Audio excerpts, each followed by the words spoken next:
Thousands of years ago, night was a death sentence for anything alone.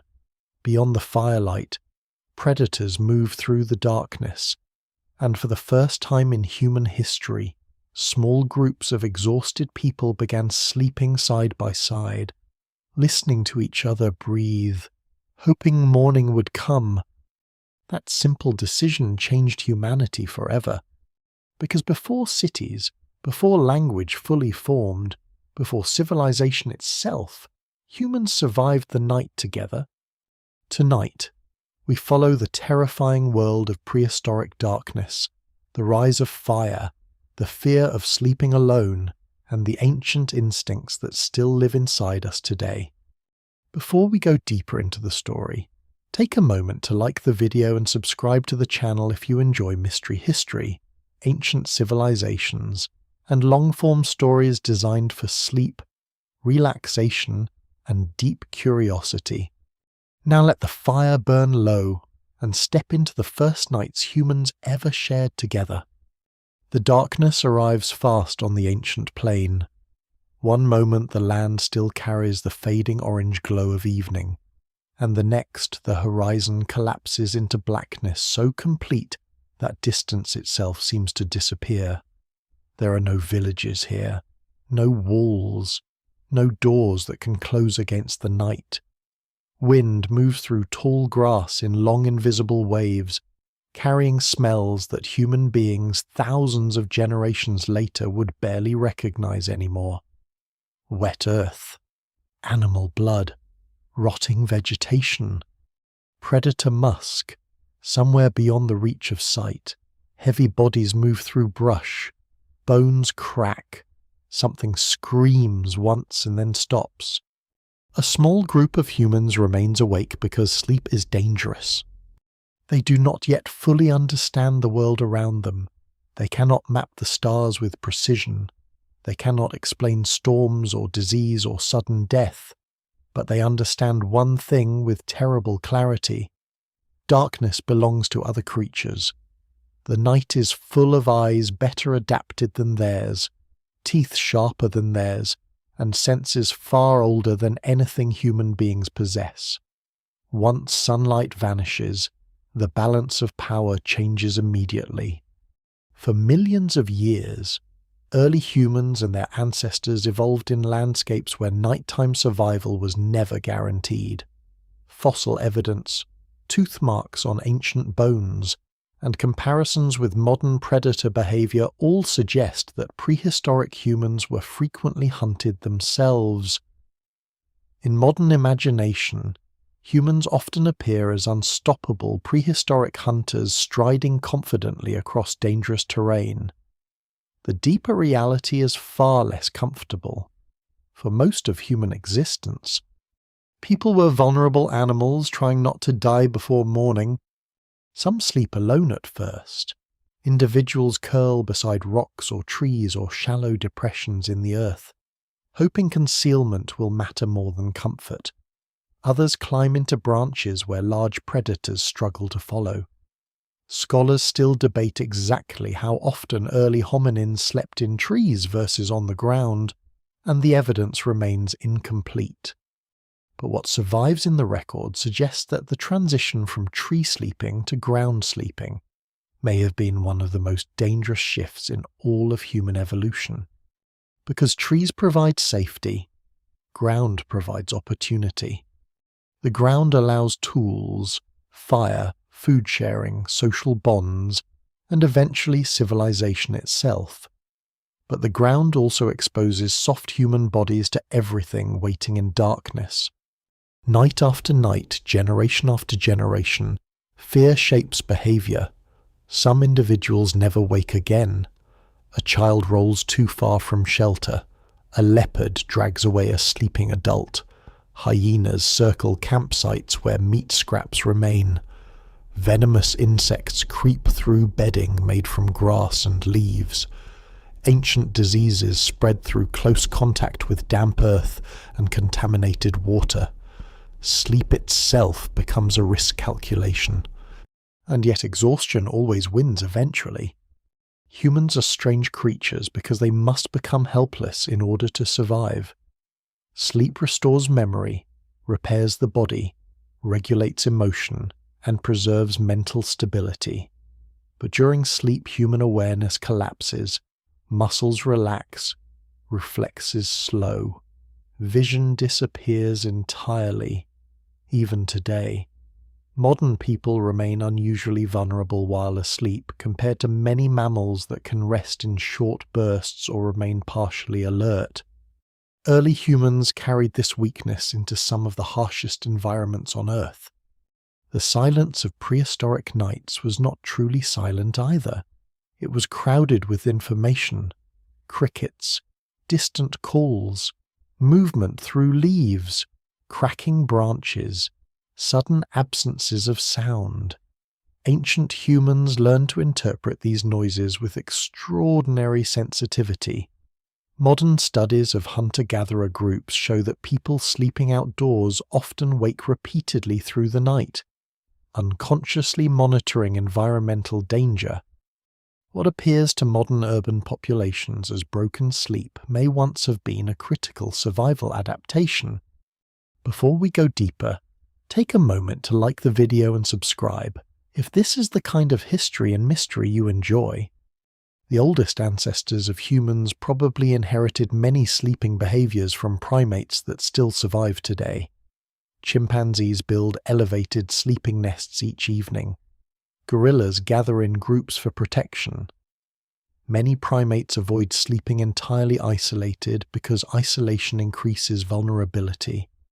Early hominins likely carried some version of these instincts long before humanity fully emerged, even before language became sophisticated, before art appeared on cave walls, before agriculture transformed landscapes forever. There may already have been a growing understanding that survival improved when bodies remained close together in darkness. But closeness creates its own problems. Other humans are dangerous too.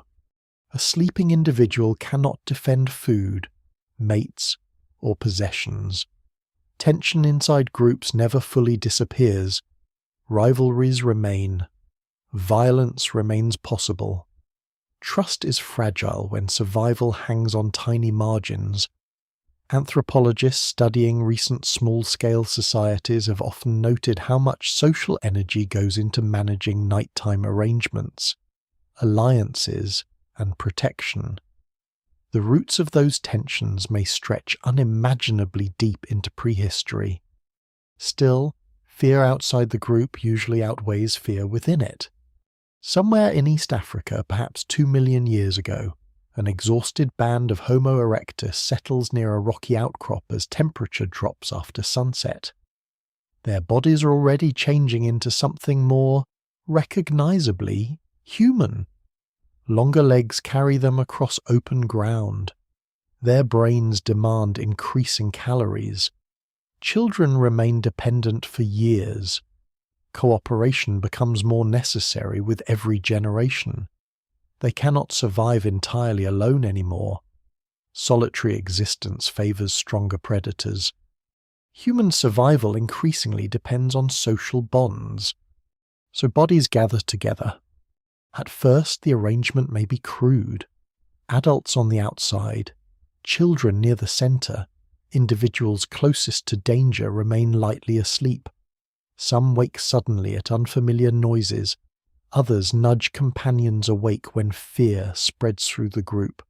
Gradually, over thousands upon thousands of nights, patterns emerge.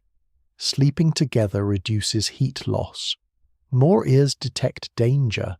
More eyes scan darkness when someone wakes unexpectedly. Predators become less willing to approach tightly clustered humans. No single discovery creates this behavior. There is no first meeting where ancient humans consciously invent communal sleeping.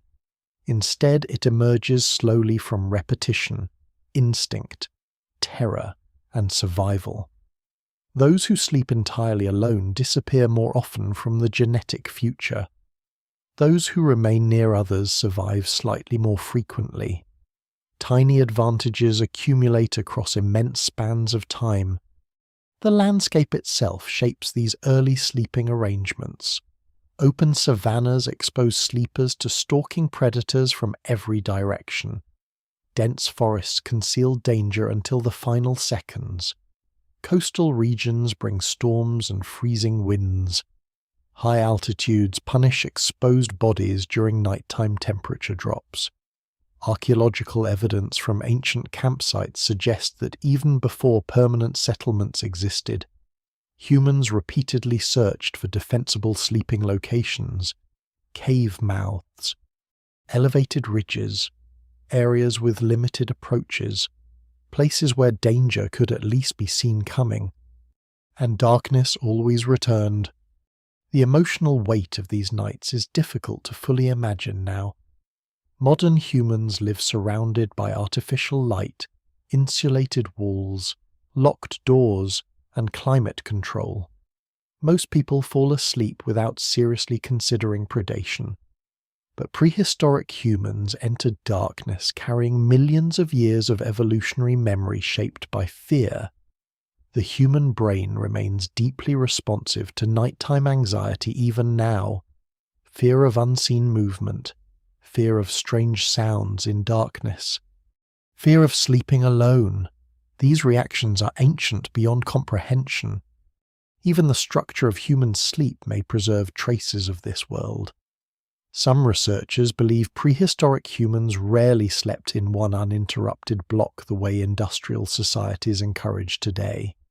Instead, they may have drifted through cycles of lighter and deeper rest while maintaining partial awareness of surrounding danger. Among communal groups, different individuals naturally stayed alert at different times. Someone was often awake. The first nights humans truly spent together were not peaceful gatherings around romantic campfires. They were survival mechanisms formed under relentless pressure. Bodies pressed close because darkness hunted isolated creatures. Warmth mattered. Numbers mattered. The presence of another breathing body nearby could mean the difference between waking at dawn or disappearing into the grass before sunrise. And slowly, almost invisibly at first, something extraordinary begins to happen.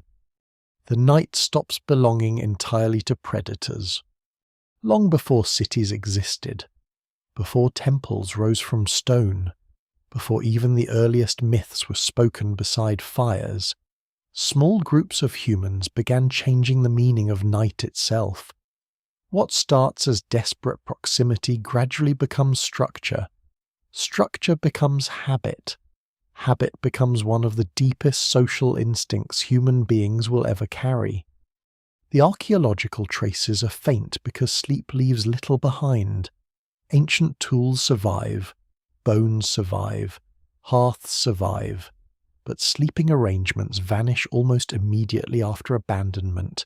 Grass rots, animal skins decay, footprints disappear beneath wind and rain. Researchers are forced to reconstruct entire nighttime worlds from scattered clues, pollen trapped in sediments, microscopic plant remains, ash layers, worn cave floors, clusters of bones, preserved hearth circles, and the spatial arrangement of ancient campsites. Yet despite the gaps in evidence, patterns begin to emerge. Some of the oldest known human occupation sites reveal repeated use of particular sheltered spaces over enormous spans of time, at locations in Africa, Europe, and the Near East. Early humans return again and again to places that provide not just food access, but nighttime security. Certain caves preserve evidence of organized occupation dating back hundreds of thousands of years. Hearths appear in consistent positions. Stone tools cluster in recognizable areas. Animal remains accumulate near the edges of habitation zones. What survives in the record suggests that these places are not random stopping points. They are becoming shared nighttime territories.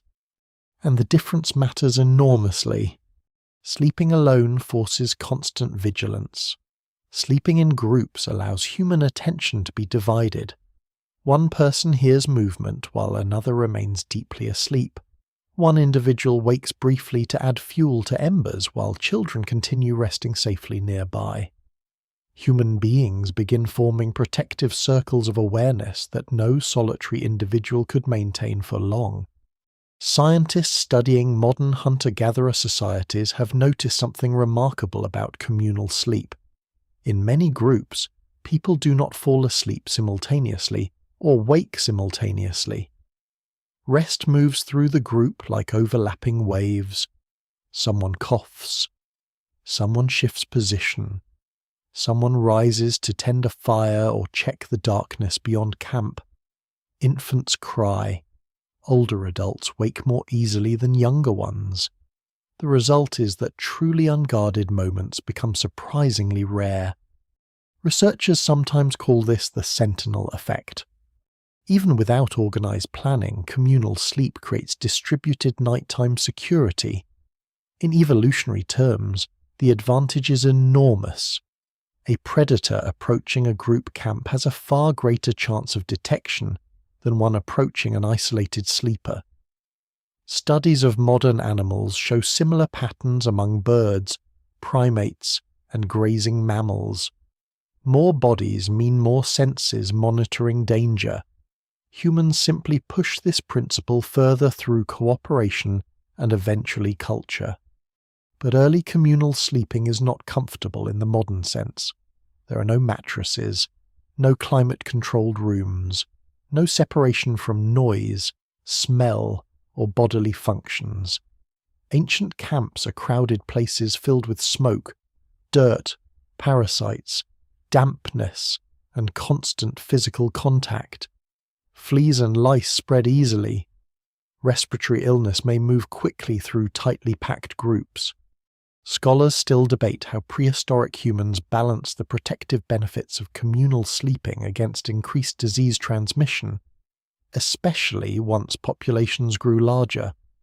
The evidence remains incomplete, but no single explanation fully accounts for why humans accept these costs so consistently across cultures and time periods. Safety appears to outweigh discomfort almost everywhere. One of the most revealing discoveries comes from microscopic analysis of ancient cave sediments. In several prehistoric sites, researchers have found traces of deliberately arranged plant material layered beneath occupation zones. Some of these plants appear to possess insect-repelling properties. Others create softer surfaces or improved insulation from cold ground. At a South African cave site known as Sibudu Cave, evidence suggests humans may have been preparing bedding from layered grasses and aromatic leaves roughly 200,000 years ago. That detail changes the emotional texture of prehistory. These are not merely terrified animals collapsing from exhaustion wherever darkness catches them. They are already modifying environments to improve sleep itself. They are thinking ahead toward nightfall, gathering materials, choosing locations, organizing shared space. Human beings are beginning to domesticate darkness long before they domesticate plants or animals. The arrangement of bodies inside these spaces also reveals something profound about social evolution. In many traditional societies documented historically, vulnerable members sleep near the safest areas of camp. Children and nursing mothers often remain toward the center, while stronger adults occupy more exposed positions. The pattern likely stretches deep into human history because it reflects simple survival logic. Those with the greatest physical capacity absorb the greatest environmental risk. This may help explain why human social bonds become unusually strong compared to many other mammals. Human children remain dependent for extraordinarily long periods. Protecting them through dangerous nights requires sustained cooperation between multiple adults.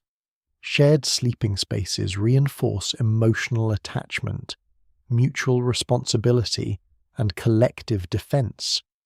Nighttime becomes one of the first environments where humans fully experience themselves not merely as individuals, but as members of a protective group and that group creates psychological effects beyond simple security.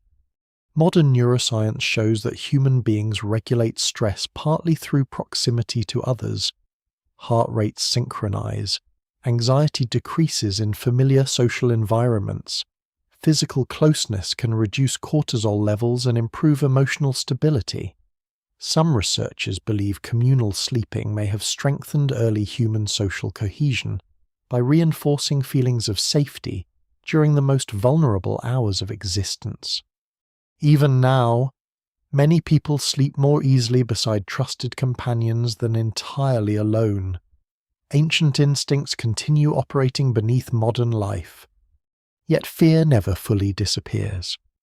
Predators remain everywhere across prehistoric landscapes. Cave lions patrol Ice Age Europe. Saber-toothed cats hunt in earlier eras. Packs of hyenas test the edges of campsites. Snakes seek warmth near sleeping bodies. Crocodiles wait near water crossings. Large birds of prey may even threaten small children in some regions. Fossilized bite marks on hominin remains confirm that humans are sometimes prey, not merely hunters. This reality shapes sleeping behavior constantly. Some groups choose elevated cave ledges difficult for predators to access. Others sleep near narrow entrances where danger can be detected more easily. Campsites are often positioned near escape routes or defensible terrain. Fire, once controlled reliably, transforms these decisions even further. But before fire becomes widespread and dependable, darkness remains only partially conquered. There are also tensions within the group itself. Anthropologists caution against imagining prehistoric communities as perfectly harmonious collectives. Competition for mates, status, food, and influence likely existed from the beginning. Sleeping beside others requires trust that cannot be fully guaranteed. A sleeping human is defenseless not only against animals, but against betrayal. Some evidence from later prehistoric societies hints at nighttime violence occurring within camps. Fractured skulls, embedded weapon points, sudden deaths. The causes remain uncertain in many cases, but communal life always contains friction alongside cooperation. Human beings learn early that survival depends on managing both external threats and internal conflict simultaneously. Still, communal sleeping persists because the alternative is worse.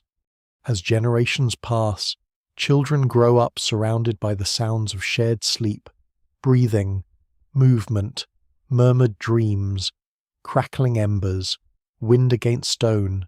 They inherit emotional expectations shaped by communal nights. Solitude begins feeling unnatural.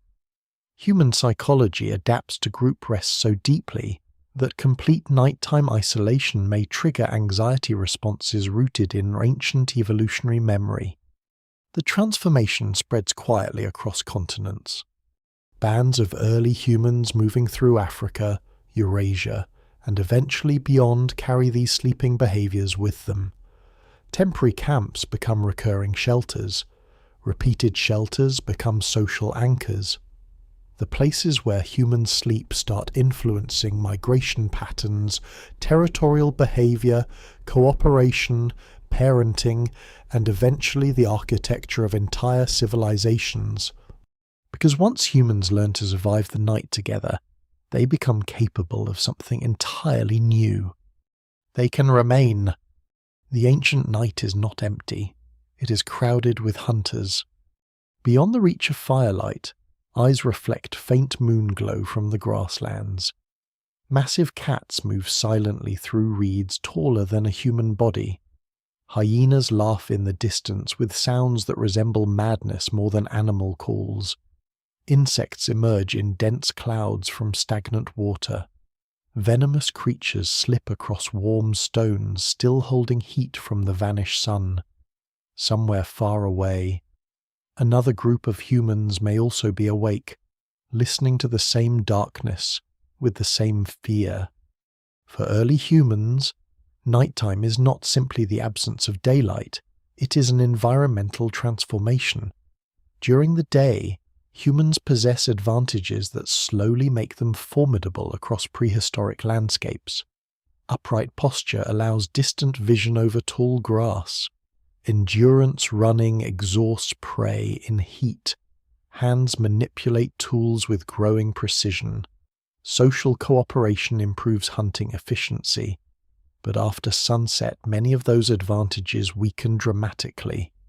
Human eyesight performs poorly in low light compared to many predators. Human hearing is adequate but not exceptional. Human smell is weak. Human skin loses heat quickly in cold nighttime air. Even physically strong individuals become vulnerable once visibility collapses. Darkness strips away confidence with astonishing speed. Modern people rarely experience true darkness anymore.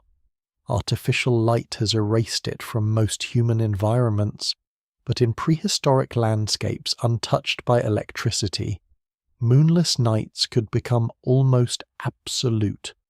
Dense clouds or heavy forest cover removed even starlight. A person might struggle to see their own hands. In such conditions, imagination itself becomes a survival mechanism and a danger simultaneously.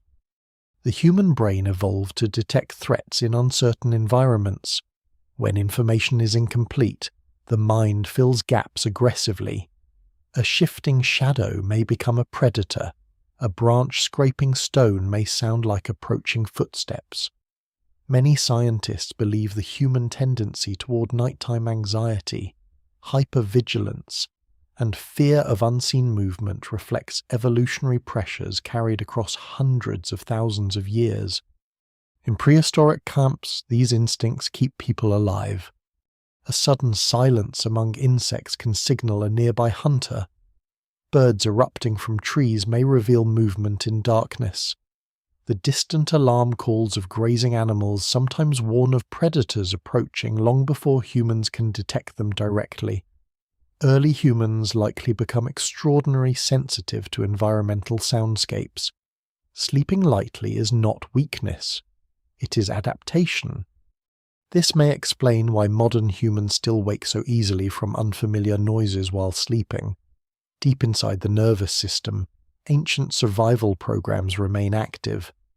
What survives in the archaeological record suggests that fear shapes where humans choose to sleep almost as strongly as food availability does.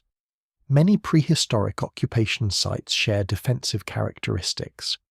Narrow cave entrances, elevated terrain, good visibility across surrounding land, nearby escape routes, shelter from wind and rain without total confinement.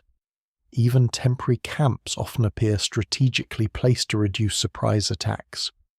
Yet every location carries trade-offs. Caves provide shelter, but caves also contain danger. Large predators use caves too.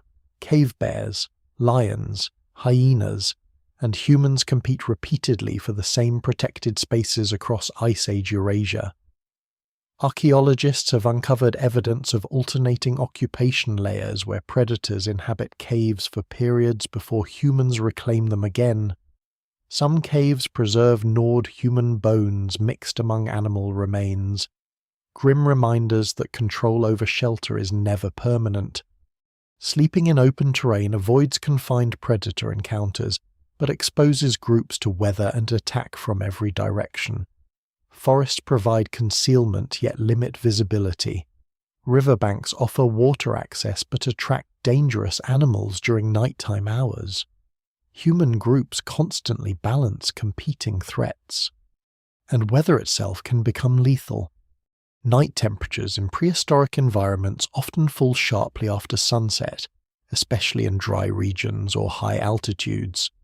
Hypothermia remains a serious threat long before humans develop advanced clothing or reliable fire use. Even in relatively warm climates, prolonged exposure during sleep drains body heat steadily. Shared sleeping arrangements become critical, not only because of predators, but because clustered bodies conserve warmth. Anthropologists studying both ancient remains and modern traditional societies note how often human sleeping positions maximize heat retention. Bodies curl inward, limbs overlap, children remain close to adults. Animal skins, grasses, and eventually constructed bedding help trap warmth against the ground. These behaviors appear practical, but they also reshape emotional experience. Human beings begin associating safety with physical closeness during the most vulnerable part of existence. The emotional consequences may be immense. Infants born into communal sleeping environments hear breathing and heartbeat rhythms constantly through the night. Adults wake repeatedly to movement around them. Emotional regulation becomes tied to social proximity. Some sleep researchers argue that many modern anxieties surrounding nighttime isolation may originate from the mismatch between ancient communal sleeping instincts and contemporary solitary sleep habits. But fear in prehistoric darkness extends beyond physical threats alone. The night also alters perception itself. Without artificial light, fire becomes one of the only stable sources of illumination humans can control. Before reliable fire use spreads widely, moonlight and starlight create strange visual environments full of distortion and uncertainty. Shadows shift unpredictably. Human faces appear transformed in partial light. Familiar terrain changes shape after sunset. Sleep deprivation, stress, hunger, and fear further distort perception. Scholars still debate exactly when symbolic thinking and supernatural beliefs begin emerging among early humans, but nighttime likely plays a central role. Strange dreams, hallucinations during exhaustion, sudden deaths in darkness, predators appearing from invisible spaces. These experiences may encourage early beliefs about spirits, hidden forces, or unseen beings long before organized religion exists. Even modern humans remain psychologically vulnerable in darkness. Across cultures, myths about creatures of the night appear repeatedly and independently. Demons, ghosts, shadow figures, lurking predators, unseen watchers. The themes are remarkably consistent. Evolutionary psychologists suggest these recurring images may reflect ancient fears embedded deeply in human cognition. For prehistoric groups sleeping together, fear becomes collective as well as individual. One frightened person can wake an entire camp instantly. Panic spreads fast in darkness because uncertainty spreads fast. A single unexplained noise may send exhausted humans scrambling awake, clutching tools or searching desperately for threats they cannot yet see. Children cry, embers scatter. People listen into blackness, waiting for confirmation that danger is real. Sometimes nothing appears. Sometimes something does. Fossil evidence from predator attack sites suggests that humans are occasionally ambushed near sleeping areas. Large cats likely target isolated individuals at camp edges. Hyenas may steal food scraps or scavenge corpses. Snakes enter bedding seeking warmth. In tropical regions, insects carrying disease become relentless nighttime threats. Malaria, parasites, and other illnesses may shape settlement patterns long before humans understand the mechanisms behind them. The evidence remains frustratingly incomplete because so much of sleep vanishes without trace. Yet scattered clues suggest prehistoric humans spend enormous energy trying to reduce nighttime uncertainty. Campsites are cleaned repeatedly, bedding replaced, fires maintained carefully, entrances monitored, vulnerable individuals protected near central areas. And slowly another realization begins taking shape. The darkness outside remains terrifying, but the humans inside the group are becoming more predictable. Children learn familiar sleeping rhythms. Adults recognize each other's movements and sounds. Trust grows through repetition. A person who wakes repeatedly to keep embers alive earns social value. Someone who panics easily during nighttime danger may lose status. Over countless generations, human beings begin selecting not only for strength or intelligence, but for cooperation during vulnerable hours. The night becomes one of humanity's first great social tests. Because to sleep beside another person is to surrender absolute control. It means trusting that someone nearby will not harm you while your defenses collapse into unconsciousness. Few animals on Earth perform this act with the complexity humans eventually will. And in the darkness of prehistoric camps, surrounded by predators older and stronger than themselves, humans slowly discover that survival depends not merely on staying awake. It depends on learning who can be trusted once sleep arrives. At first the fire is unreliable. Lightning ignites dry grasslands after storms. Wildfires sweep through forests with terrifying speed. Volcanic regions sometimes expose flames rising directly from the earth itself. Early humans likely encounter fire long before they learn to control it, and those encounters are deeply contradictory. Fire destroys shelter, traps animals, blackens landscapes, and fills air with choking smoke. Yet after the flames pass, strange opportunities remain behind. Burned ground becomes easier to cross.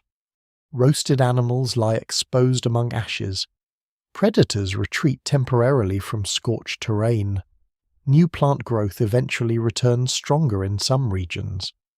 For generations, perhaps spanning unimaginable length of time, humans may simply follow natural fires rather than create them.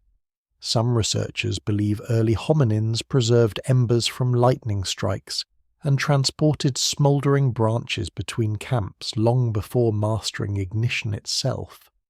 Scholars still debate exactly when controlled fire becomes dependable, because evidence is difficult to interpret.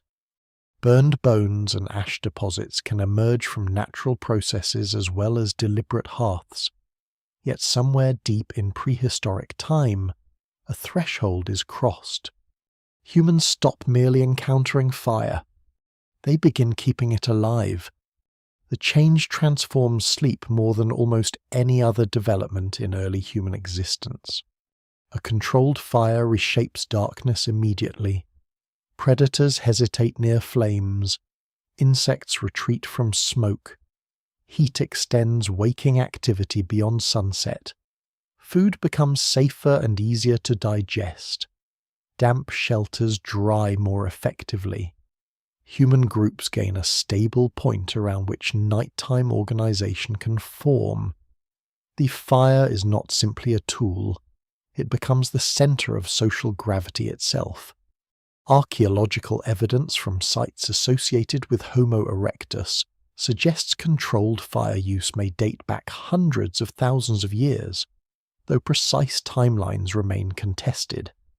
At locations such as Wonderwerk Cave in South Africa, traces of burned plant material and bone deep inside cave systems hint at deliberate fire management perhaps 1 million years ago. Other sites across Africa, Europe, and Asia preserve recurring hearth structures that suggest repeated controlled use rather than accidental burning. What survives in the record suggests that once fire enters human nights consistently, sleeping arrangements begin changing in visible ways. Bodies cluster around heat.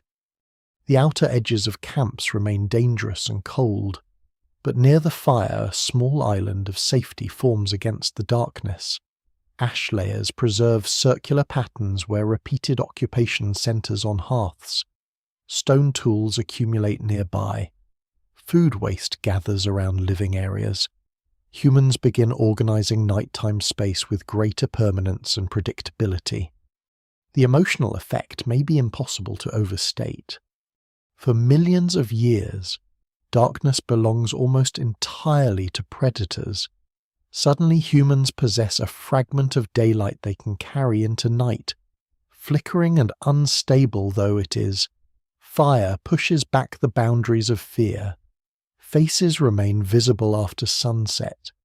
Movement can still be tracked. Dangerous eyes reflecting from beyond camp become easier to detect. And the fire never truly sleeps.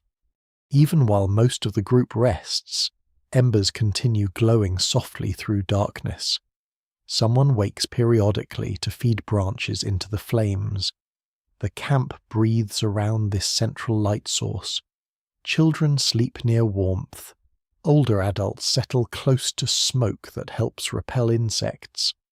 Stronger individuals may rest farther outward toward colder edges. The arrangement is practical, but it also begins shaping human psychology in new ways. Modern humans remain deeply drawn to firelight even when survival no longer depends on it. Campfires slow conversation. Flickering light alters emotional perception. People gather instinctively around flames in circles resembling ancient sleeping groups. Some neuroscientists suggest firelight may influence relaxation and social bonding through mechanisms rooted far back in human evolution. The first nights beside controlled fires are likely tense rather than peaceful. Flames require constant maintenance.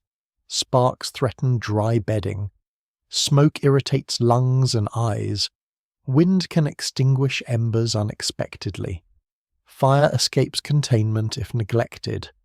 Yet despite these dangers, humans continue refining their relationship with it because the advantages are overwhelming.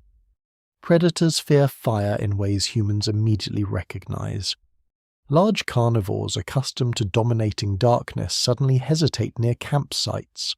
Lions and hyenas may still approach, but direct attacks become riskier.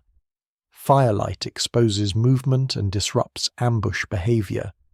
Some predators adapt cautiously over time, but controlled flames fundamentally alter nighttime power dynamics across prehistoric landscapes. For the first time, humans begin claiming territory after sunset. This change may influence human biology itself. Cooking associated with fire increases calorie extraction from food, supporting larger brains and changing digestive demands. Warmer nighttime environments reduce cold stress. Extended evening social interaction becomes possible. Scholars have proposed that language complexity, storytelling traditions, and collective memory may all deepen around nighttime fires, because now humans remain awake together longer. Before reliable fire, darkness imposes hard limits on activity. Most energy must be conserved through sleep or passive rest once visibility collapses. But fire creates a shared evening world. Individuals repair tools beside glowing embers. Meat roasts slowly over coals. Older members of the group may communicate knowledge through gestures, sounds, and eventually increasingly sophisticated language. The first true human nights begin here. Not merely survival in darkness, but communal experience inside it. And still the sleeping arrangements remain deeply practical. Camps must balance warmth, smoke exposure, airflow, and safety. Too close to fire risks burns or smoke inhalation. Too far risks cold and vulnerability. Archaeologists examining prehistoric hearth sites often find repeated spatial organization, suggesting humans carefully negotiated these trade-offs over many generations. One lesser-known detail emerges from studies of smoke itself. Prolonged exposure to indoor or cave smoke likely damages prehistoric lungs significantly, especially among women and children spending more time near hearths. Ancient fire brings protection and sickness simultaneously. The evidence remains incomplete, but soot particles found in some prehistoric remains hint at chronic smoke inhalation stretching across vast periods of human history. Even safety comes at a biological price. Fire also changes sleep patterns in subtler ways. Artificial light delays natural sleep onset by extending visible activity into evening hours. Modern research shows that firelight affects circadian rhythms less aggressively than electric lighting, yet it still modifies human behavior after sunset. Prehistoric humans gathered around flames may stay awake longer, strengthening social bonds and cultural transmission during nighttime hours. And there is another effect harder to measure but impossible to ignore. Fire transforms imagination. Shadows flicker against cave walls. Human faces appear alive with movement. Smoke twists upward into darkness, carrying sparks toward invisible ceilings of stars. Stories become easier to tell beside flames because listeners can see expressions, gestures, fear, and wonder in one another's eyes. Shared emotional worlds deepen around the hearth. Some archaeologists and anthropologists suspect this environment helps accelerate symbolic thought itself. Cave art, ritual behavior, burial traditions, and increasingly complex myths emerge gradually within societies already shaped by communal nighttime firelight. No single explanation fully accounts for these developments, but fire almost certainly plays a central role. Because around the fire, humans are no longer merely waiting for morning. They are thinking together. The sleeping circle surrounding the hearth becomes one of humanity's first stable social structures. Children absorb knowledge unconsciously while drifting towards sleep beside adult conversation. Emotional bonds strengthen through repeated shared nights. Cooperation becomes more predictable. Conflict becomes easier to manage within familiar groups. And beyond the glow, the darkness still waits. Predators continue moving through grasslands and forests just beyond visibility. Storms still arrive. Disease still spreads. Death still comes suddenly and often. Fire does not eliminate fear, but it changes fear from something overwhelming into something negotiable. For the first time in human history, small groups of fragile primates possess a way to carve temporary safety from the night. And gathered tightly beside those flames, bodies pressed together against cold earth, humanity begins sleeping not merely as scattered survivors, but as something closer to a tribe.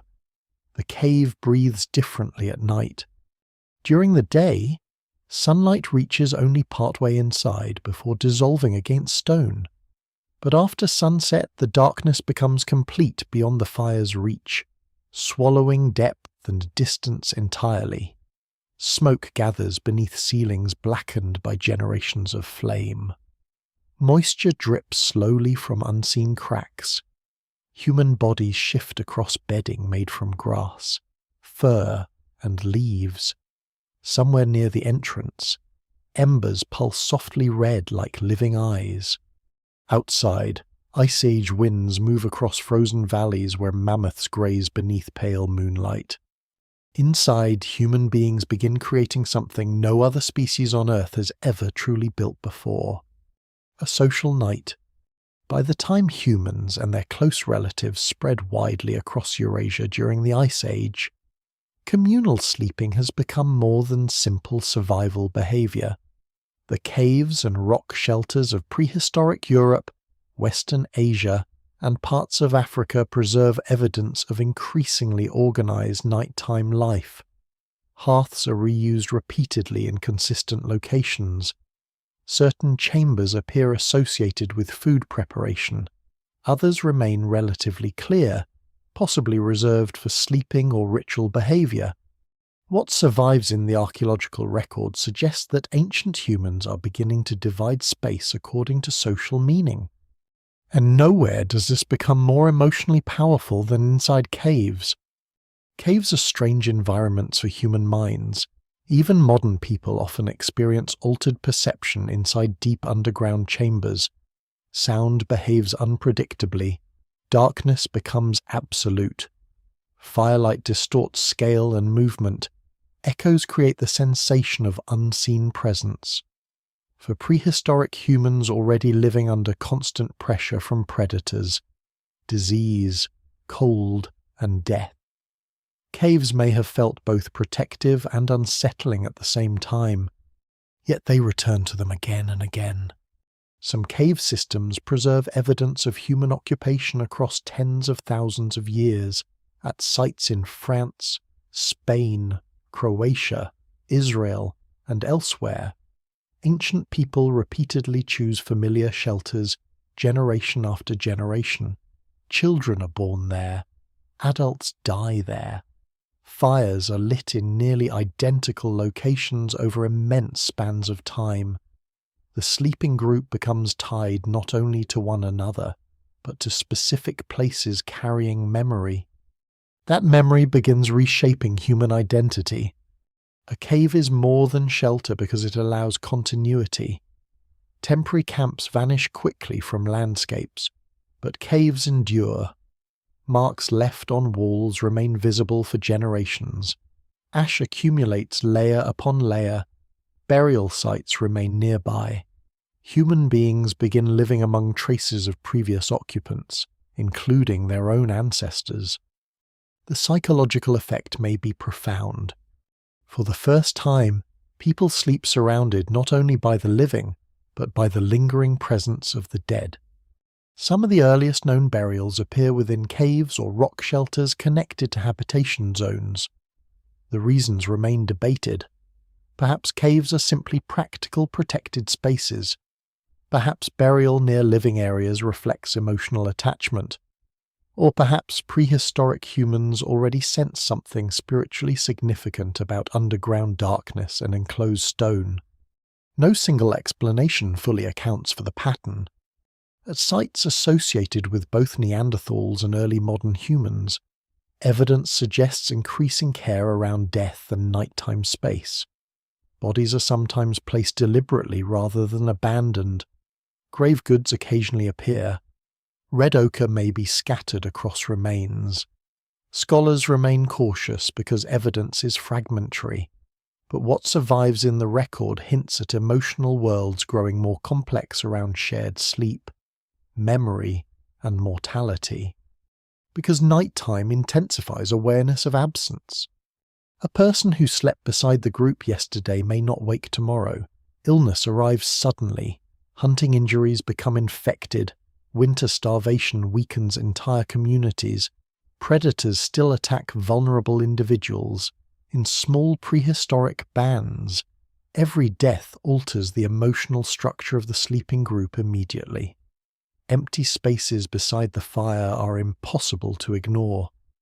And dreams complicate everything further.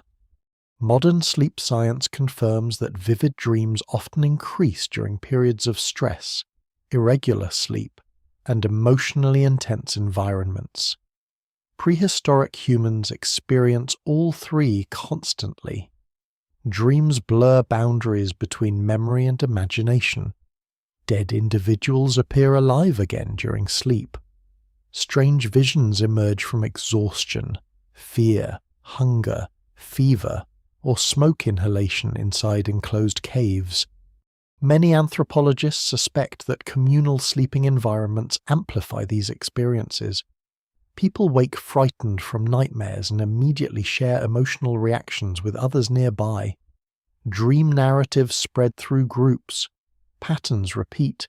Certain animals, places, or dead individuals gain symbolic meaning through repeated storytelling around nighttime fires. In this sense, the cave becomes one of humanity's first psychological theatres. Firelight flickers across walls already alive with shadows. Sleeping bodies murmur and shift in darkness. Someone wakes from a dream involving ancestors or predators or impossible landscapes. Others listen. Meaning begins forming collectively. Some researchers have proposed that cave art itself may partly emerge from these nighttime conditions. Many famous prehistoric paintings appear deep inside cave systems where natural light never reaches. Reaching them requires deliberate movement through darkness carrying fire. The paintings often depict animals central to survival and fear: bison, lions, mammoths, horses, deer. Scholars still debate why humans create these images. Hunting magic, storytelling, ritual, memory, territorial marking, altered states of consciousness all remain possible interpretations. But whatever the precise explanation, the environment matters. These images exist inside spaces where humans gather, sleep, dream, and confront darkness together. The sleeping group is no longer just avoiding predators. It is building culture. Children growing up in these environments inherit emotional landscapes shaped by communal nights. They fall asleep hearing stories, warnings, remembered hunts, and explanations for mysterious events. Older individuals carry knowledge of seasons, migration routes, dangerous terrain, medicinal plants, and social rules. Much of this knowledge may transfer most effectively during evening hours when daily labour slows and groups cluster around hearths. Some anthropologists studying modern hunter-gatherers note that storytelling often peaks at night for practical reasons. Darkness limits other activity. Firelight focuses attention. Shared narratives strengthen cooperation and social norms. The roots of this behaviour may stretch astonishingly far into prehistory. And the cave magnifies every emotion. Fear becomes stronger underground because darkness feels alive. But comfort becomes stronger too because the group remains physically close. Heat gathers more effectively inside sheltered chambers. Familiar smells linger. Repeated use turns raw stone into something approaching home. That word barely exists yet in any modern sense, but the instinct is emerging. The evidence remains incomplete because emotional life fossilizes poorly, yet traces appear everywhere: worn sleeping surfaces, carefully maintained hearths, deliberate placement of tools and food waste, repeated occupation despite harsh conditions.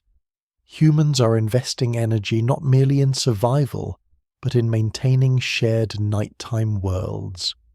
Still, danger never fully disappears. Cave collapses kill entire groups without warning. Smoke suffocates enclosed chambers. Disease spreads rapidly in confined spaces. Large predators sometimes reclaim shelters violently. During severe winters, starvation may force desperate migration away from familiar caves entirely. Some sites preserving ancient occupation layers also contain abrupt abandonment horizons where something changes suddenly. Climate shifts, food disappears, groups vanish. But through all these disruptions, one pattern remains remarkably stable across continents and millennia. Humans continue sleeping together, pressed close against cold stone beside fading fires, listening to wind move across ice age darkness beyond the entrance. They slowly transform nighttime from a period of helpless vulnerability into the emotional centre of human society itself. And somewhere in the shadows near those hearths, children drift towards sleep while watching ancient faces illuminated by flame. The species is beginning to remember itself. The smallest body in the sleeping group changes everything. An adult human can survive alone for limited periods under harsh conditions. A child cannot. Human infants arrive unusually helpless compared to most mammals. They cannot cling securely like young primates. They cannot walk within hours like grazing animals. They require constant warmth, feeding, protection, and attention for years. This vulnerability becomes one of the defining pressures shaping human social life across prehistory. And nowhere is that pressure felt more intensely than at night. When darkness falls over prehistoric camps, children become the centre around which sleeping arrangements organise themselves. Tiny bodies lose heat rapidly. Sudden illness can become fatal before dawn. Predators target the weakest members first. A sleeping infant's cry may attract danger from beyond the firelight. Yet the same cry also triggers some of the strongest emotional responses human evolution has ever produced. The survival of children slowly reshapes the structure of communal sleep. Archaeologists cannot directly observe prehistoric parenting, but what survives in the record suggests increasingly cooperative childcare among early humans. Extended dependency periods require more than one exhausted mother struggling alone. Grandparents, older siblings, unrelated adults, and entire social groups likely contribute to protecting children during vulnerable nighttime hours. Anthropologists sometimes refer to humans as cooperative breeders because offspring survival depends so heavily on shared care. Communal sleeping reinforces this system constantly. Infants remain physically close to caregivers through the night. Adults wake repeatedly in response to movement, cold, or distress. In many traditional societies documented historically, mothers and infants sleep in direct contact for warmth, feeding access, and protection. Similar patterns almost certainly stretch deep into prehistory because they reflect basic biological necessity. What changes human history is not merely that parents protect children. It is that entire groups begin helping them survive. This creates extraordinary evolutionary consequences. A child protected by multiple adults has better odds of reaching maturity. A mother supported during nighttime care can recover energy more effectively. Older individuals who no longer reproduce directly may still increase the survival of descendants through protection and knowledge transfer. Some scientists believe this helps explain the unusually long post-reproductive lifespan seen in humans compared to many other species. Grandmothers near the fire become evolutionary advantages. The evidence remains incomplete, but studies of modern hunter-gatherer societies consistently show that shared childcare improves survival rates dramatically. Human communities become systems of overlapping responsibility, and nighttime is where those systems are tested most severely. Exhaustion, cold, hunger, and fear strip away social performance. What remains in darkness is the practical reality of who protects whom. The arrangement of bodies inside prehistoric shelters reflects these priorities. Vulnerable children likely sleep near the warmest and safest areas. Adults capable of rapid response position themselves closer to entrances or exposed edges. Older siblings may sleep alongside younger children.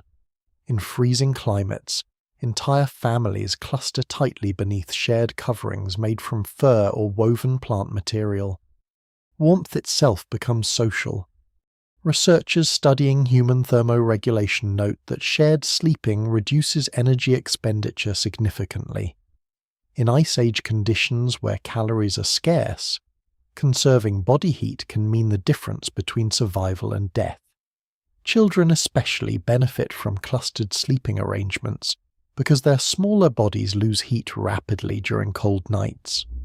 This may help explain why physical closeness becomes deeply embedded in early human emotional development. Infants carried constantly during the day continue experiencing touch, heartbeat rhythms, breathing, and warmth through the night. Modern neuroscience suggests these experiences shape attachment systems fundamental to later emotional regulation and social trust. The ancient sleeping group becomes humanity's first emotional environment. Even now, echoes remain visible. Many modern children fear sleeping alone instinctively despite living in secure environments. Parents respond automatically to infant cries even while deeply asleep. Human beings calm physiologically through trusted physical proximity. These patterns are ancient. But communal sleeping around children also creates tension. A crying infant threatens group safety if predators are nearby. Sick children require resources during periods of scarcity. Exhausted caregivers experience stress and sleep disruption. In small prehistoric bands surviving near environmental limits, every dependent child represents both hope and risk simultaneously. Anthropologists caution against romanticizing prehistoric parenting as universally gentle or harmonious. The realities are often brutal. Infant mortality rates remain extremely high throughout most of human history. Disease, malnutrition, accidents, exposure, and violence kill many children before adulthood. Some evidence from prehistoric remains suggests periods of severe stress where communities struggle to support all members equally. Scholars still debate how often infanticide occurs in prehistoric societies under extreme conditions, but evidence from both archaeology and ethnographic comparison suggests it sometimes happens during famine, migration crises, or severe resource shortages. Human emotional attachment coexists uneasily with survival pressures. And yet, despite these hardships, humans continue investing extraordinary energy into protecting children at night. Because children carry more than genes. They carry memory. Older members of prehistoric groups transmit survival knowledge gradually through years of close contact. Children sleeping beside adults absorb sounds, routines, fears, habits, and social expectations long before formal teaching exists. They learn which noises signal danger, which embers must never be allowed to die, which sleeping places remain safest during storms, which predators approach silently. Nighttime becomes an educational environment. Some anthropologists studying recent hunter-gatherer communities observe that children often remain awake listening to adult conversation far later than modern industrial schedules would permit. Storytelling, warnings, humor, myths, and practical survival information flow through shared nighttime spaces continuously. Prehistoric camps likely function similarly. Human culture survives because knowledge passes between generations beside fires and bedding circles long before written language appears. There is another consequence, too. Children make permanent social bonds more necessary. Adults without offspring can move independently more easily. Groups with many children cannot. Infants slow migration. Young children require predictable shelter and protection. Emotional attachment deepens cooperation because abandoning vulnerable members becomes psychologically harder over time. Some researchers argue that prolonged child dependency may be one of the main forces driving increasingly stable human social structures. The sleeping group becomes less temporary because children need continuity. Evidence from certain prehistoric sites supports this possibility. Some caves and shelters show repeated long-term occupation associated with family groups rather than brief hunting visits alone. Burials of children appear alongside adults. Tiny footprints remain preserved in ancient mud floors. Hearths burn generation after generation in the same protected spaces. These traces feel strangely intimate across enormous spans of time. A child once slept here, cried here, reached toward firelight here, curled against another human body while predators moved through darkness outside. And somewhere nearby, exhausted adults remained awake just a little longer to make sure morning arrived safely. The emotional burden of this responsibility slowly changes humanity itself. Humans become creatures capable of extraordinary long-term care because helpless children demand it. Cooperative sleeping arrangements reinforce empathy, patience, emotional signaling, and collective protection. Around ancient fires, pressed together against freezing nights and invisible dangers beyond the cave entrance, the human species begins organizing itself around its weakest members. And by protecting them, it unknowingly prepares the foundations for everything that comes later. A sleeping human being is an act of trust made visible. Muscles loosen, awareness fades, hands release weapons, eyes close against the darkness. For a few hours each night, even the strongest individual becomes vulnerable enough to be killed by a child holding a stone. Communal sleep offers protection against predators and cold, but it also creates a problem unlike any faced by most other animals. How do humans learn to trust one another closely enough to survive the night together? The answer's never simple. Prehistoric camps are not peaceful worlds untouched by tension. Hunger sharpens resentment, injury creates dependency, competition for status, mates, food, and influence exists long before civilization. Anthropologists studying modern small-scale societies consistently find that cooperation and conflict coexist constantly. The same individuals who protect one another may also argue, threaten, deceive, or fight. Human social life becomes extraordinarily complex because survival requires both closeness and caution at the same time. And nighttime intensifies every emotion. In daylight, disputes can disperse across open landscapes, but inside caves, shelters, or clustered camps, people remain physically close for hours after darkness falls. Small irritations become magnified by exhaustion. Jealousies linger beside the fire. Grief sits silently in crowded sleeping spaces. Someone receives more food than others after a successful hunt. Someone else fails repeatedly during dangerous tasks. A child cries endlessly through the night while everyone tries to rest before migration at dawn. The group survives together, but it does not always live peacefully. Archaeological evidence from prehistoric human remains reveals clear signs of interpersonal violence stretching far back into human history. Fractured skulls, broken forearms consistent with defensive injuries, embedded stone points, healed wounds showing survivors endured previous attacks. Some injuries likely come from hunting accidents or predator encounters, but others strongly suggest violence between humans themselves.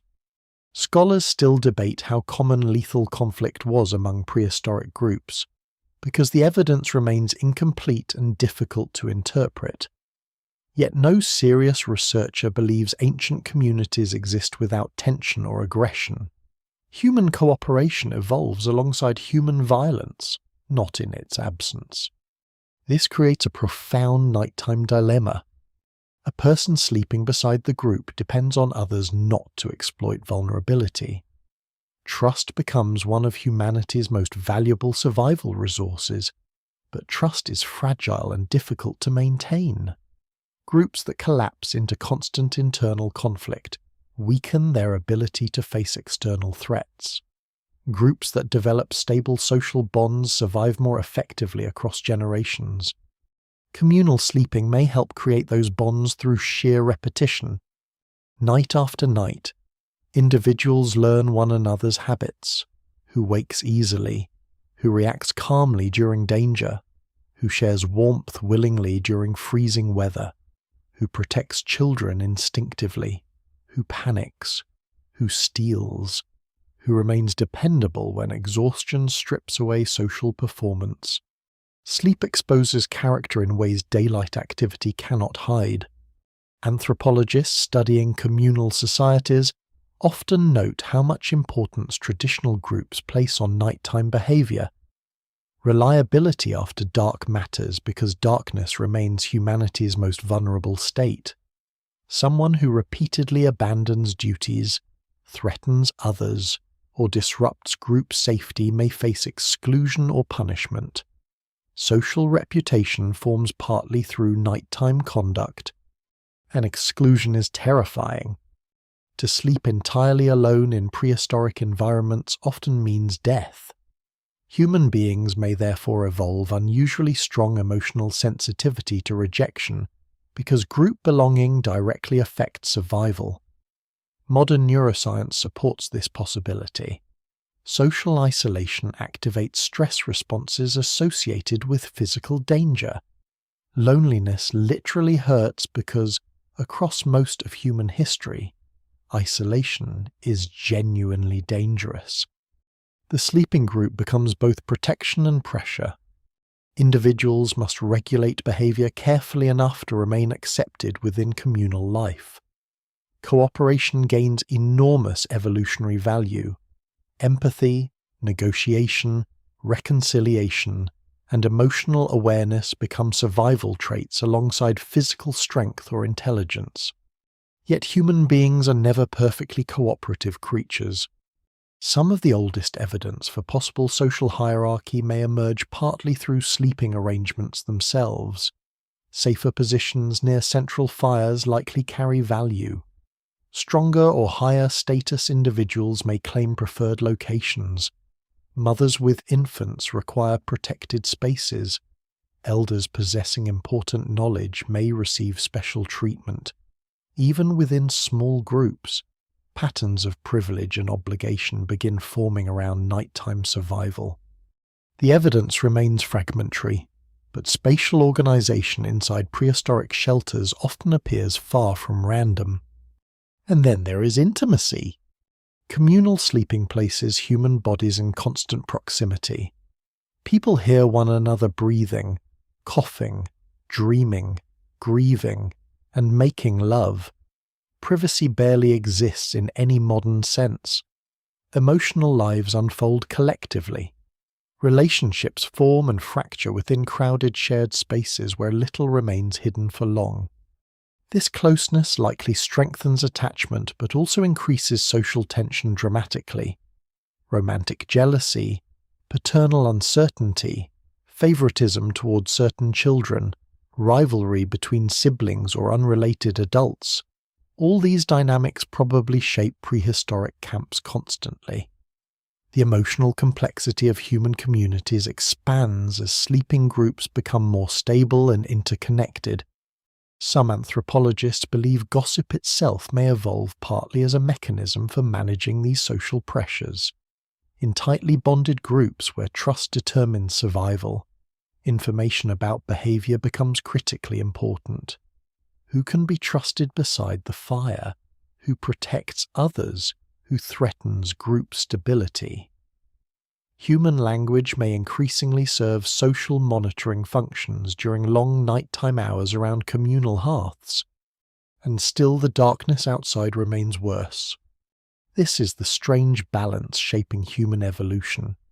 Internal tensions persist, sometimes violently, yet external threats continue forcing cooperation. Predators hunt beyond the firelight. Winters return relentlessly. Injuries require collective care. Food shortages punish fragmented groups. Human beings become trapped together by necessity. Over time, necessity slowly becomes identity. Children born into these environments inherit emotional expectations built around cooperation. They learn unconsciously that survival depends on reading social signals accurately. Facial expressions, tone of voice, body posture, emotional restraint all gain importance in crowded communal life. Some researchers argue that human social intelligence expands rapidly, partly because group living demands extraordinary emotional awareness. Sleeping together trains the human brain continuously. Even now, traces remain visible in modern behavior. People often sleep more lightly in unfamiliar social environments. Arguments before bedtime affect emotional regulation strongly. Trusted companionship improves sleep quality. Anxiety increases during isolation. The ancient nervous system still interprets nighttime socially. And around prehistoric fires, another realization slowly emerges. Humans are dangerous individually, but together they become capable of surviving environments that should destroy them. A lone sleeper in Ice Age darkness is prey. A tightly bonded group beside a maintained fire becomes something far more difficult to kill. The transformation happens gradually across thousands of generations. Trust is never absolute. Violence never disappears. Fear never fully leaves the camp. But through repeated shared nights, humans begin building social structures resilient enough to survive not just individual dangers, but entire changing worlds. And in the crowded darkness beside those ancient fires, while children sleep at the center and wary adults rest lightly along the edges, humanity learns one of its hardest lessons. To survive the night, people must depend on creatures capable of betraying them. Other humans. The snow falls silently across the valley while smoke drifts from the cave entrance into freezing air. Inside, Neanderthals sleep beside fading embers. Their bodies are broad, powerful, and built for cold in ways modern humans no longer are. Thick bones hold dense muscle. Wide rib cages trap warmth efficiently. Heavy brows cast shadows across faces illuminated by firelight. Outside. Ice Age. Europe stretches beneath glaciers and bitter winds where survival punishes weakness without mercy. Somewhere farther south and east, another kind of human is also gathering for sleep. And the night may feel different between them. For more than 200,000 years, multiple human species share parts of the world simultaneously. Homo sapiens are not alone. Neanderthals dominate much of Europe and Western Asia for immense spans of time before modern humans arrive. Other mysterious human relatives appear across Asia and perhaps elsewhere, known only from scattered bones and fragments of DNA. The prehistoric world is not inhabited by one humanity, but several. Yet all of them must face darkness. The sleeping habits of extinct humans remain difficult to reconstruct with certainty because sleep leaves few direct traces behind. But archaeology, anatomy, genetics, climate evidence, and comparisons with modern hunter-gatherers allow researchers to make cautious inferences. What emerges suggests that Neanderthals and early modern humans may organize nighttime life in subtly different ways, shaped by biology, environment, and social structure. Neanderthals evolve under brutal Ice Age conditions for hundreds of thousands of years. Their bodies conserve heat extraordinarily well, but surviving European winters still demands careful shelter management. Many known Neanderthal occupation sites cluster around caves and rock shelters providing protection from wind and cold. Hearths appear repeatedly. Animal hides are likely critical. Communal sleeping almost certainly remains essential, because isolated individuals in such climates face enormous risk. The evidence remains incomplete, but what survives suggests Neanderthals are deeply social creatures despite outdated stereotypes, portraying them as primitive loners. At several archaeological sites, injured Neanderthals survive severe disabilities for years. Some individuals lose limbs or suffer crippling injuries yet continue living long afterward. This strongly implies sustained group care, including protection during vulnerable nighttime conditions. A severely injured person cannot simply defend themselves alone through Ice Age nights. Others must help. And helping requires trust. Neanderthal sleeping groups likely revolve around many of the same pressures shaping modern human communal sleep warmth. Predator defense, child protection, social bonding, and knowledge transfer. Children remain vulnerable for years. Elders preserve environmental memory crucial for survival. Fire maintenance matters constantly in freezing conditions. Yet there may also be important differences. Some researchers propose that Neanderthal social groups are smaller and more tightly bonded than those of expanding Homo sapiens populations. Genetic evidence from certain sites hints at relatively limited population sizes and possible inbreeding within isolated communities. If true, this may affect how nighttime social life functions. Smaller groups create stronger familiarity but less flexibility. Every death carries enormous consequences. A small sleeping group loses resilience quickly. Meanwhile, Homo sapiens spreading outward from Africa may possess advantages linked partly to broader social networks. Archaeological evidence associated with modern humans often reveals larger exchange systems, more symbolic artifacts, and greater long-distance movement. Some anthropologists argue that flexible cooperation between unrelated groups helps Homo sapiens survive environmental instability more effectively than more isolated populations. Nighttime may be where those differences matter most. A larger interconnected social world allows information, mates, tools, and resources to move between groups. Camps become linked through memory and exchange rather than existing as isolated units alone. Sleeping beside strangers remains risky, but humans gradually become better at managing broader cooperation networks. Still, scholars debate these interpretations carefully because evidence is fragmentary and often controversial. Neanderthals clearly possess symbolic behavior, controlled fire use, sophisticated hunting skills, and likely complex emotional lives. Popular portrayals of them as intellectually inferior brutes no longer hold serious scientific support. What remains fascinating is not whether Neanderthals are less human. It is how human multiple forms of humanity truly once were. Imagine the emotional texture of an Ice Age night among Neanderthals. Thick animal skins line cave floors. Smoke clings to rough stone ceilings. Massive bodies sleep close for warmth while storms howl beyond the entrance. Children dream beside adults carrying scars from hunts against mammoths and bison.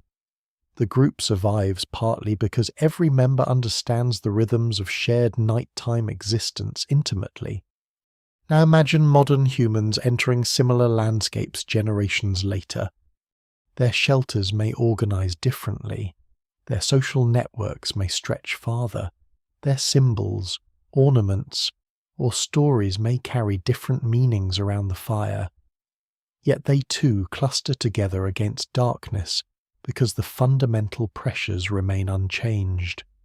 Cold kills isolated sleepers. Predators target the vulnerable. Children require protection. Fear spreads quickly through camps after sunset. And somewhere during these overlapping ages, humans encounter one another. Genetic evidence now confirms that Neanderthals and Homo sapiens interbreed repeatedly after contact.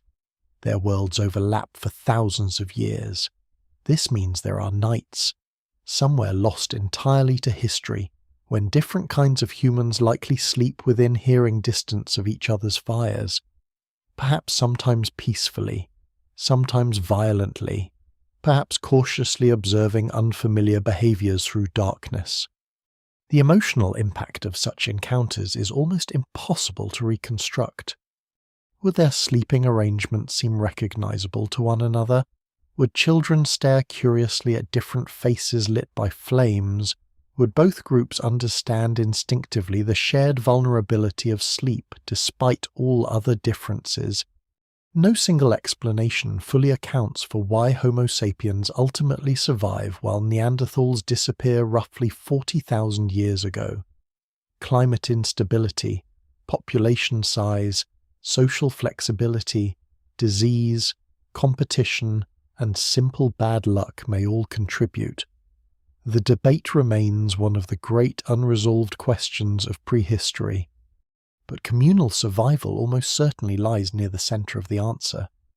The human groups best able to cooperate, share resources, maintain trust, transfer knowledge, and protect one another through dangerous nights may simply outlast those less adaptable under mounting environmental pressure. And the pressures are enormous. Ice Age winters become savage beyond modern imagination. Entire landscapes shift as glaciers advance and retreat. Animal populations migrate unpredictably. Storms intensify. Resources vanish suddenly. Under such conditions, the sleeping group becomes more than social comfort. It becomes a survival machine. Every ember preserved through the night matters. Every child protected through winter matters. Every trusted relationship matters.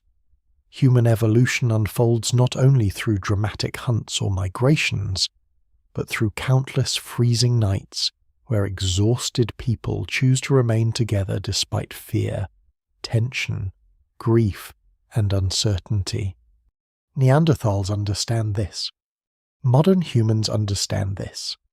Across Ice Age darkness, beside separate fires glowing beneath ancient stars, different branches of humanity continue gathering close against the cold. And somewhere between them, the long human night moves forward. Winter changes human sleep into a test of endurance. The air itself becomes dangerous after sunset. Breath freezes against fur coverings. Water turns solid before dawn. Wind forces itself through cracks in stone shelters and temporary walls of branches, carrying cold deep into exhausted bodies, already weakened by hunger. During the harshest prehistoric winters, survival depends not only on finding food, but on remaining alive through the long hours when hunting stops and darkness settles over frozen land. And in those seasons, humans sleep closer together than ever before. Archaeological evidence from Ice Age Europe and Northern Asia suggests that prehistoric groups repeatedly occupy shelters during winter months with intense focus on heat conservation. Hearths grow larger, ash deposits deepen, animal hides accumulate in thick layers. Some caves preserve signs of prolonged cold weather habitation, where people remain clustered for extended periods while conditions outside become nearly unlivable. The sleeping group transforms into a living shelter. Bodies themselves generate survival heat. Modern studies show that shared sleeping significantly reduces energy loss in cold environments. For prehistoric humans surviving near caloric limits, this matters enormously. Every bit of preserved warmth means less food required to maintain body temperature. Children especially depend on close contact because their smaller bodies lose heat quickly during freezing nights. The arrangement becomes highly organized. Mothers hold infants directly against skin or fur coverings. Older children sleep surrounded by adults. Stronger individuals endure colder outer positions. Animal skins overlap across multiple bodies to trap warmth collectively. In severe conditions, movement during sleep becomes restricted because exposed gaps allow precious heat to escape.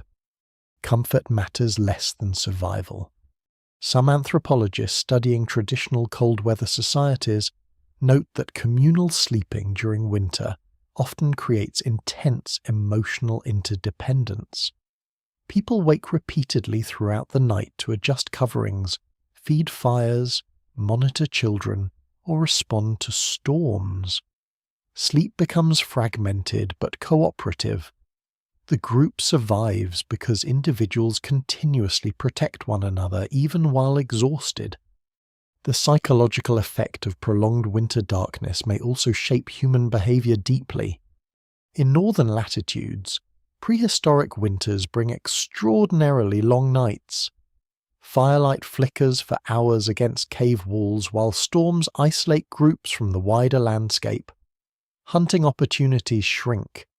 Movement becomes dangerous. Food supplies grow uncertain. Entire communities may spend long periods confined together inside shelters, with little relief from one another's presence. This creates pressure unlike anything experienced during warmer seasons. Tension accumulates easily in confined spaces. Hunger sharpens irritability. Grief deepens after deaths because frozen ground may prevent burial. Smoke from constantly maintained fires fills enclosed chambers. Illness spreads rapidly through overcrowded sleeping areas.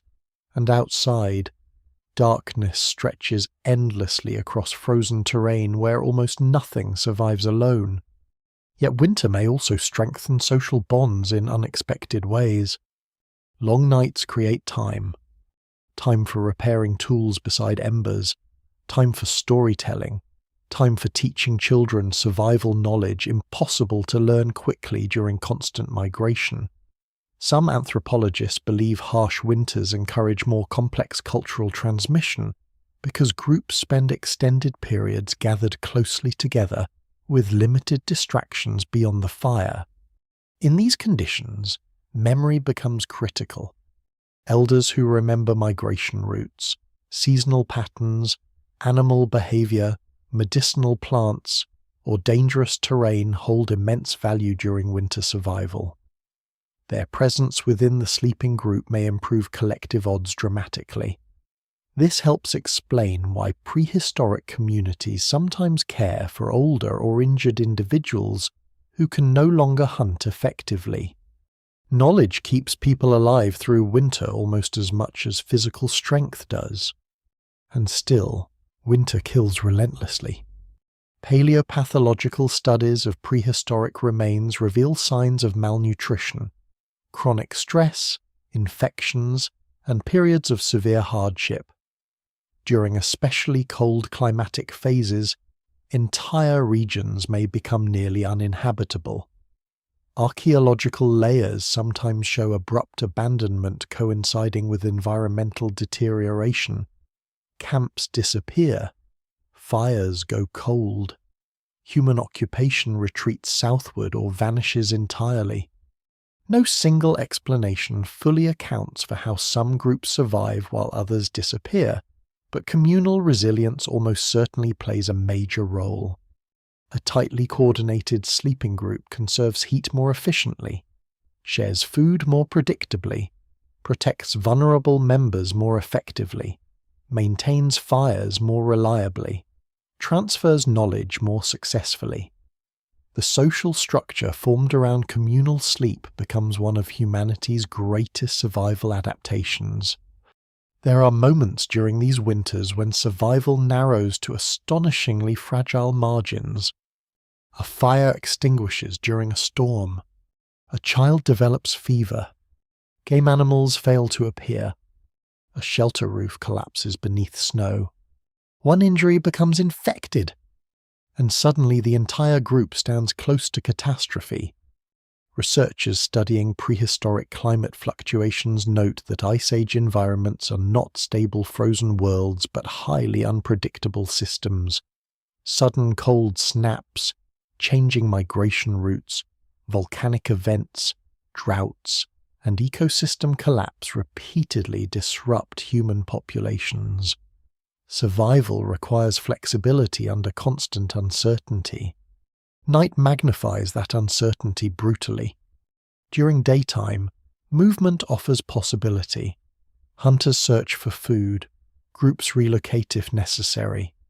But after sunset options vanish, people remain trapped inside whatever shelter they possess, waiting through freezing darkness, hoping the fire survives until dawn. In these conditions, communal sleep becomes deeply emotional as well as practical.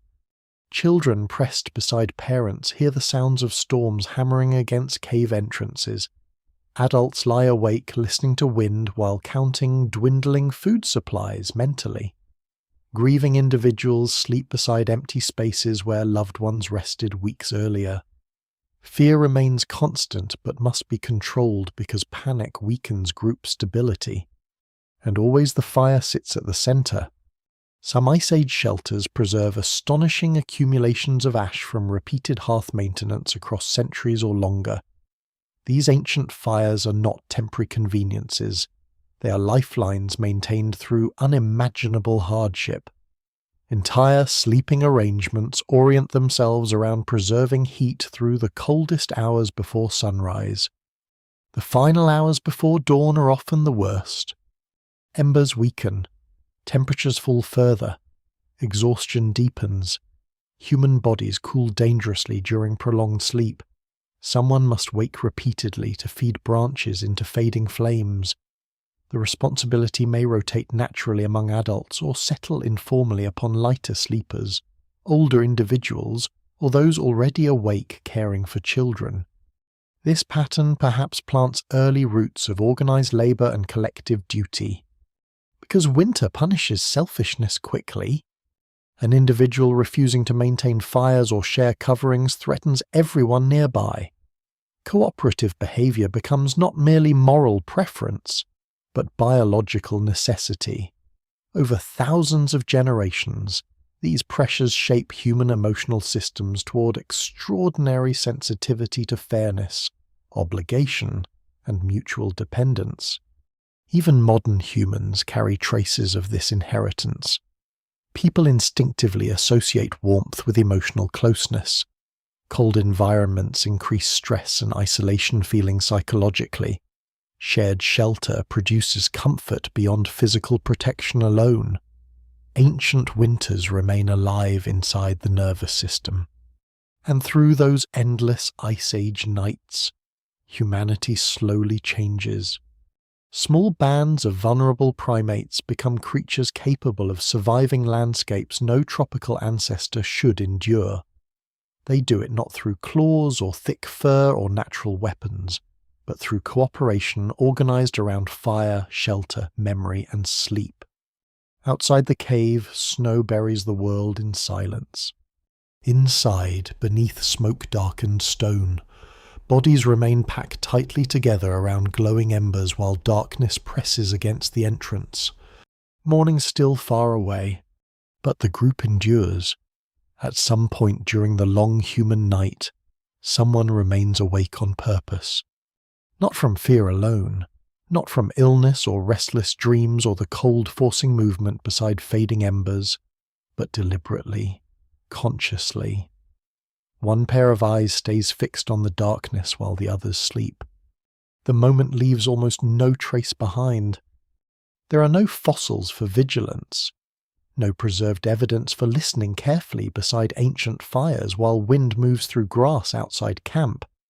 Yet what survives in the archaeological and anthropological record strongly suggests that organized nighttime watchfulness emerges very early in human social life. And once it appears, the sleeping group changes forever. For most animals, vigilance during rest happens instinctively and individually. Herd animals take advantage of numbers because some members naturally remain alert while others graze or sleep. Certain birds sleep with half the brain active. Primates wake repeatedly to monitor danger. Early humans inherit many of these biological tendencies, but humans eventually add something more complex. Coordination. Someone stays awake because others trust them to. Anthropologists studying modern hunter-gatherer groups have observed that nighttime wakefulness often distributes unevenly through communal camps. Some individuals naturally sleep lightly or wake frequently. Others tend fires. Others respond first to strange sounds. In many environments, at least one person remains partially awake during most nighttime hours without any formal scheduling system. Researchers sometimes describe this as a naturally staggered vigilance pattern. But as human groups become larger and more socially organized, scholars suspect more deliberate forms of nighttime watch begin emerging. The evidence remains incomplete because such behavior leaves little direct archaeological signature, yet practical necessity makes the development highly plausible. Someone must protect the fire. Someone must notice approaching predators. Someone must hear enemy movement. Someone must respond first if children wander or weather shifts suddenly. Night watch behavior may become especially important once human populations grow denser and conflicts between groups increase. A sleeping camp vulnerable to surprise attack requires early warning systems. In dangerous environments, even a few seconds matter enormously. And the psychological burden of staying awake through darkness is unlike anything else in prehistoric life. The watcher sits near the edge of firelight where visibility into the night remains possible. Everyone else sleeps nearby in shifting piles of fur, woven material, and exhausted bodies. The camp breathes softly behind them, embers crackle, smoke drifts upward. Beyond the illuminated circle lies complete uncertainty. Every sound carries meaning. A branch snaps. Wind changes direction. Something moves through grass. The watcher listens carefully, separating familiar nighttime rhythms from possible danger. Over time, experienced individuals likely become highly skilled at interpreting darkness acoustically. Modern hunter-gatherers living close to natural environments often identify animals, weather changes, and human movement through subtle sound differences nearly invisible to outsiders. Prehistoric watchers probably developed similar abilities, and those abilities grant status. A person who reliably protects the group through dangerous nights becomes valuable in ways difficult to overstate. Human societies increasingly reward individuals capable of providing security. This may represent one of the earliest forms of specialized social responsibility. Before kings, before soldiers, before organized law, there are simply trusted humans who remain awake while others sleep. The role carries emotional complexity too. Night watch creates isolation inside community. The watcher remains physically near the group yet psychologically separated from it. Others drift through dreams while one mind continues scanning darkness for threats. Sleep deprivation accumulates. Fear sharpens perception. Imagination fills uncertain spaces beyond firelight. Some anthropologists believe many ancient beliefs about spirits, hidden beings, or supernatural encounters may partly emerge from these solitary nighttime experiences. A tired mind staring into darkness for hours begins perceiving patterns everywhere. Flickering shadows resemble movement. Distant animal calls sound almost human. Grief, exhaustion, hunger, and stress further distort perception. The evidence remains impossible to fully reconstruct, but prehistoric nights likely produce countless experiences later interpreted through myth, ritual, or spiritual belief, and still the watcher remains awake. Fire maintenance alone demands constant attention. Prehistoric hearths are fragile systems vulnerable to wind, rain, damp fuel, or simple neglect. Before reliable ignition methods become widespread, losing fire may create enormous danger. Some researchers suspect early humans transport embers carefully across landscapes, precisely because restarting flames from nothing remains difficult for long periods of prehistory.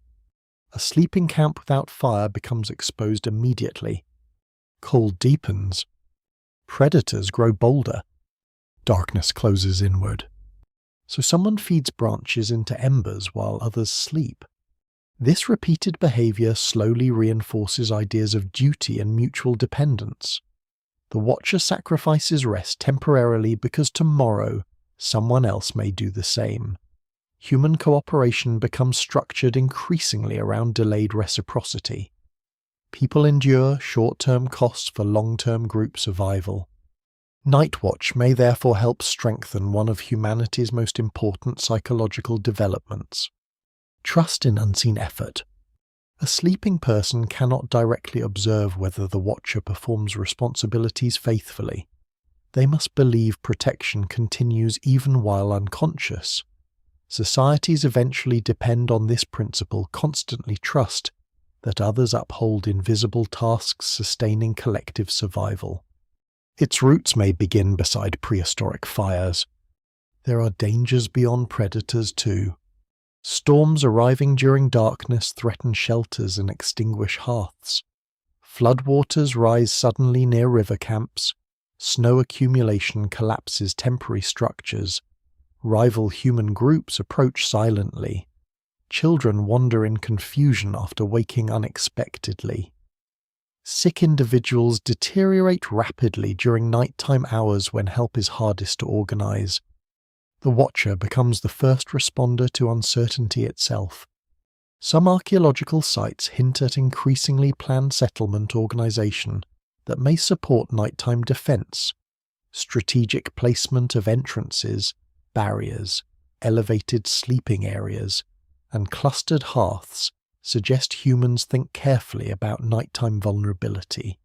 Permanent vigilance systems likely emerge gradually alongside more stable camps and villages later in prehistory. But even before settlements exist, the emotional shape of the sleeping group is already changing. People begin depending not merely on physical closeness, but on social roles. Children sleep believing adults remain alert nearby. Exhausted hunters collapse beside fires, trusting someone else to wake them if danger approaches. Elders rely on younger members during harsh nights. Cooperative survival becomes structured around responsibility distributed through the group, and the watchers themselves change psychologically. To remain awake through darkness repeatedly requires emotional control. Panic helps no one. The most effective watchers likely become calm observers capable of interpreting danger accurately without constant false alarms. Over generations, these traits gain social value. Human beings increasingly reward reliability over raw aggression alone. This matters enormously because it reshapes power within groups.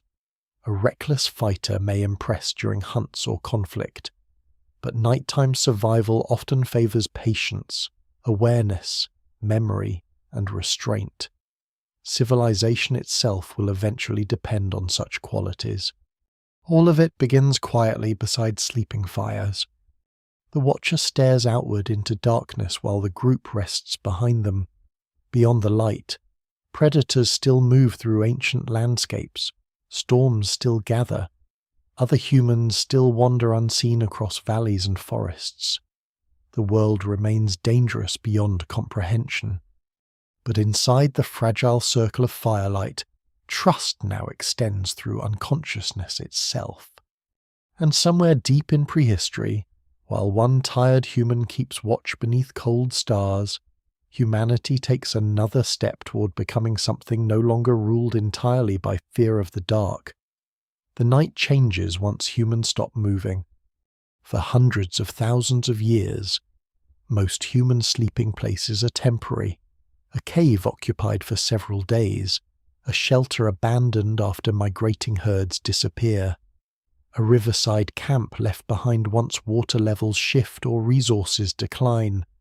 Even the most familiar sleeping grounds remain fragile arrangements tied closely to changing seasons and uncertain landscapes. Then slowly, unevenly, in different parts of the world, some groups begin staying longer. The transformation does not happen all at once. Agriculture emerges gradually. Wild grains are gathered before they are cultivated. Animals linger near human camps before they are domesticated fully. Seasonal return sites become semi-permanent settlements. Small structures appear beside old hearth locations. Storage pits fill with preserved food. Generations begin sleeping in the same place not merely for months, but for years. And the meaning of night changes forever. A permanent settlement creates new forms of safety unimaginable to earlier hunter-gatherers. Walls reduce predator access. Stored food lessens immediate starvation pressure.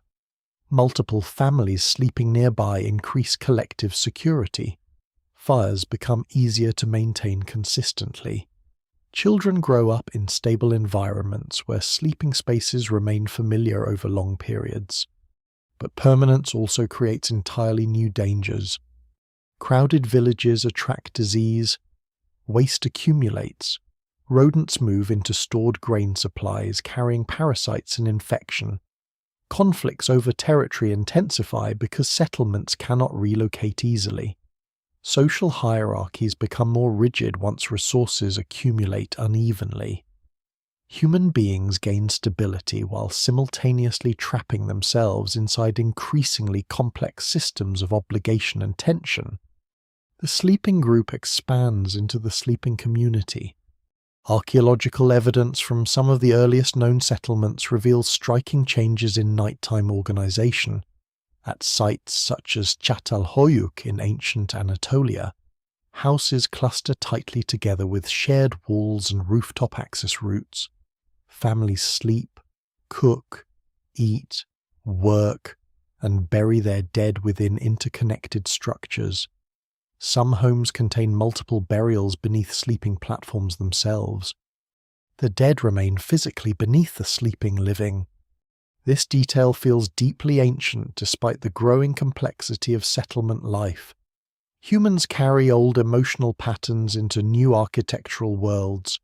The need for closeness, continuity, protection, and memory remains powerful even as villages grow larger. Inside early homes, sleeping arrangements become increasingly structured. Separate activity areas emerge.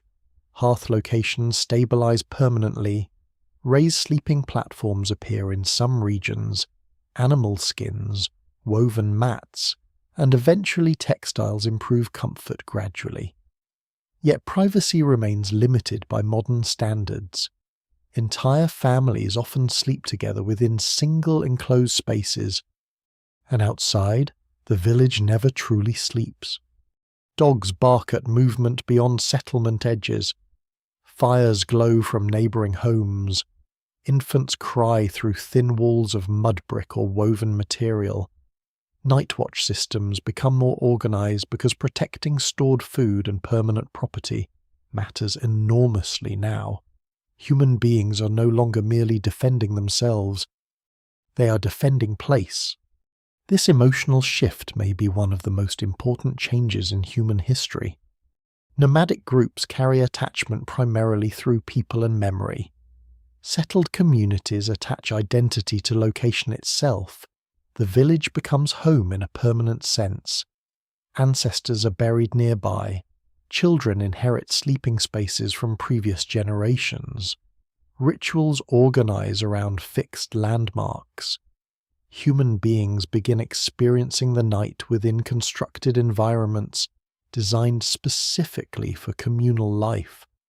Architecture itself becomes a form of nighttime survival strategy. Walls reduce fear. Roofs trap warmth. Doors control access. Boundaries separate inside from outside psychologically as well as physically. The ancient terror of open darkness does not disappear, but settlements weaken its dominance. A person sleeping inside a crowded village feels protected not only by immediate companions, but by the presence of an entire community nearby. Hundreds of humans together create defensive strength impossible for small bands alone. Yet new anxieties replace older ones.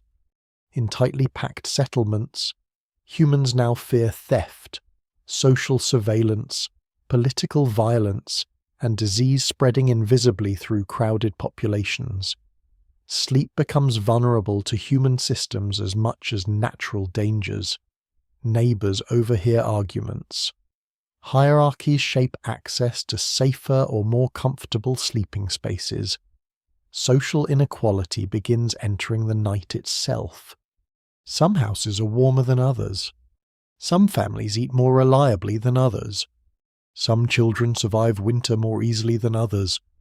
Archaeological evidence from early agricultural societies increasingly reveals differences in wealth, nutrition, and living conditions. These inequalities likely shape sleep profoundly, even though direct evidence remains sparse. A crowded, poorly ventilated house filled with smoke and disease offers different nighttime experiences than more secure dwellings controlled by powerful families. The village transforms human psychology gradually. Modern humans often assume sleeping inside built structures is natural, yet for most of human existence, people sleep outdoors or in minimally enclosed shelters. Early settlements therefore create profound sensory changes. Sounds become muffled behind walls. Artificial darkness deepens indoors once fires dim. Personal possessions remain nearby through the night. Familiar architecture creates stronger expectations of safety and ownership. Children born into settled communities inherit different emotional assumptions about nighttime space than their nomadic ancestors. And another change begins emerging quietly. Schedules. Agricultural life requires increasingly regular rhythms tied to planting, irrigation, harvesting, and animal care. Villages synchronize activity more tightly than mobile hunter-gatherer bands. Sleep patterns become linked to labor organization, seasonal calendars, and communal obligations. Over centuries, nighttime itself becomes socially regulated in ways earlier humans rarely experience. The evidence remains incomplete because daily routines fossilize poorly, but many anthropologists believe settled life gradually narrows the flexibility of prehistoric sleep patterns. People may sleep more consistently in designated places and at more predictable times once communities stabilize around agriculture. Still, traces of ancient communal instincts remain powerful. Even within early villages, humans continue clustering socially during nighttime hours. Shared fires, storytelling, ritual gatherings, and cooperative childcare persist. Extended families often sleep collectively. Emotional comfort remains tied to trusted proximity. The nervous system still remembers the long prehistoric darkness beyond the walls. And outside those early settlements, darkness continues waiting. Predators occasionally approach livestock pens. Rival groups raid villages at night. Storms collapse poorly built structures. Fires spread catastrophically through dense housing. Epidemics move silently through sleeping populations. Permanent settlement reduces some ancient fears but creates vulnerabilities on entirely new scales. No single explanation fully accounts for why humans continue choosing settled life despite these risks. Agriculture often increases labor, worsens nutrition initially, and exposes communities to disease outbreaks. Yet settlements also support larger populations, stronger defense networks, resource storage, and long-term continuity. The sleeping village becomes civilization's foundation. Every city that will someday rise across Earth begins here, clusters of humans learning to trust walls, neighbors, routines, and shared structures enough to surrender consciousness beside one another night after night. And somewhere in one of those early settlements, beneath a roof built by human hands rather than cavestone or tree branches, a child falls asleep hearing the sounds of an entire village breathing in darkness together. The ancient sleeping group has become something larger now. A society. At first, everyone sleeps together because there is no alternative. Bodies cluster near warmth. Families share shelters because construction demands collective labor.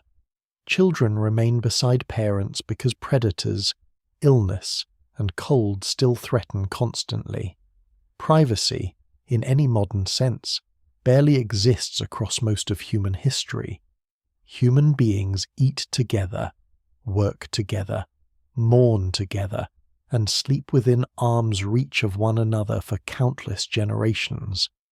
Then slowly, almost invisibly at first, distance begins appearing inside the night.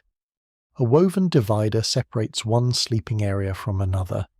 A wealthy family builds additional rooms. A leader occupies safer or quieter quarters apart from ordinary villagers. A married couple sleeps behind curtains or partitions while others remain outside. Over centuries, the meaning of shared sleep starts changing. The birth of privacy does not emerge from comfort alone. It emerges from hierarchy, property, intimacy, and control. As settlements expand into towns and eventually cities, human social structures become increasingly layered. Resources accumulate unevenly, specialized labor appears, political authority strengthens, religious institutions shape behavior, domestic architecture grows more complex. Sleeping arrangements begin reflecting status and identity rather than pure survival necessity. The night becomes divided. Archaeological evidence from ancient civilizations reveals remarkable variation in sleeping spaces depending on wealth and class. In some early urban societies, entire families still crowd into single-room dwellings, little different from older village life. Elsewhere, elites occupy large homes with designated chambers, raised beds, decorated interiors, and restricted access areas. For the first time in human history, some people can afford to sleep apart, and the psychological consequences may be enormous. Human beings evolve across hundreds of thousands of years in communal nighttime environments filled with constant sensory presence, breathing nearby, shared warmth, familiar movement, reassurance through physical proximity.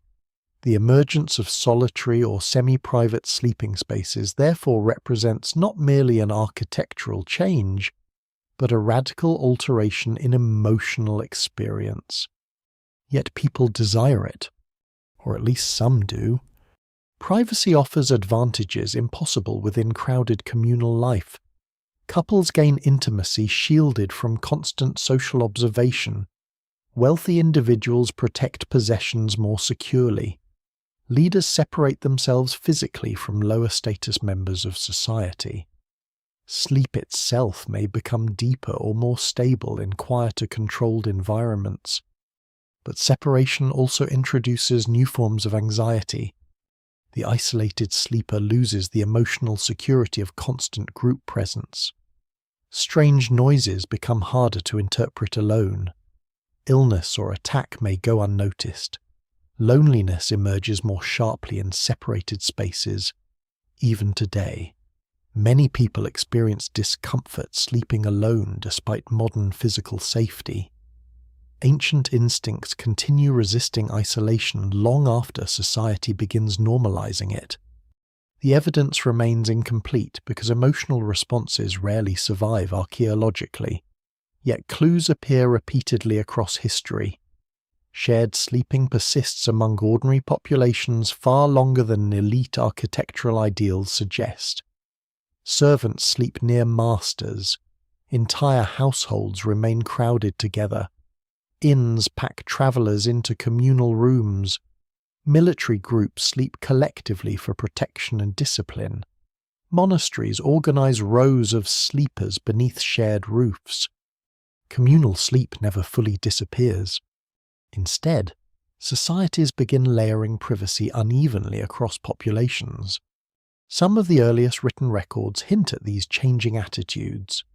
Ancient legal systems sometimes regulate who may sleep where and beside whom. Religious traditions shape ideas about sexual behavior, purity, and nighttime conduct. Household organization becomes increasingly formalized. Beds themselves grow into symbols of status and identity. A raised sleeping platform means something different from a pile of furs beside a shared fire. And the body changes too. As bedding improves gradually through woven fabrics, mattresses, wooden frames, and enclosed structures, sleep becomes physically softer, but perhaps socially stranger. Human beings spend less time in direct bodily contact with extended groups. Nighttime sounds become muted behind walls. Firelight gives way eventually to lamps, candles, and more controlled indoor illumination. Darkness itself becomes domesticated further. Yet ancient fears remain stubbornly alive beneath civilization. Even in large cities protected by walls and guards, nighttime continues carrying danger. Thieves move through alleys. Fires spread rapidly through dense neighborhoods. Disease circulates in crowded housing. Travelers fear sleeping alone in unfamiliar places. Many cultures continue emphasizing collective nighttime security through family structures, guard patrols, or communal rituals. The night never becomes completely safe. And so people invent new ways to manage fear. Locks appear. Doors strengthen, animals guard homes. Religious symbols protect sleeping spaces spiritually. Architectural boundaries become psychological defenses against ancient anxieties inherited from prehistoric darkness. Some anthropologists argue that the rise of private sleeping spaces also reshapes human concepts of selfhood. In communal environments, identity forms collectively because individuals rarely experience prolonged solitude. Private rooms create opportunities for introspection, secrecy, personal ownership, and emotional separation from the group. The sleeping mind becomes more individual. Dreams once shared immediately beside communal fires may now remain private experiences hidden behind walls. Couples develop emotional worlds separated from broader kin groups. Children raised in smaller family units experience different attachment patterns than those surrounded constantly by extended communal care. No single explanation fully accounts for how these shifts transform human psychology, but their effects ripple across civilization. Ideas of romance change. Family structure changes. Concepts of shame and modesty change. Social hierarchy enters architecture permanently. And still, many people continue sleeping collectively because necessity leaves little choice. In ancient Rome, crowded urban apartments force entire families into tiny spaces. Medieval households often sleep communally beside central hearths. Sailors pack tightly within ships. Nomadic peoples maintain older traditions of shared rest within tents and mobile shelters. During crisis, war, famine, or migration, humans repeatedly return to ancient sleeping instincts almost immediately. The body remembers what civilization tries to reorganize. Even modern sleep research reveals that many people rest more comfortably with trusted companions nearby. Infants regulate breathing and temperature through close contact. Couples synchronize sleep patterns unconsciously. Loneliness increases nighttime stress responses.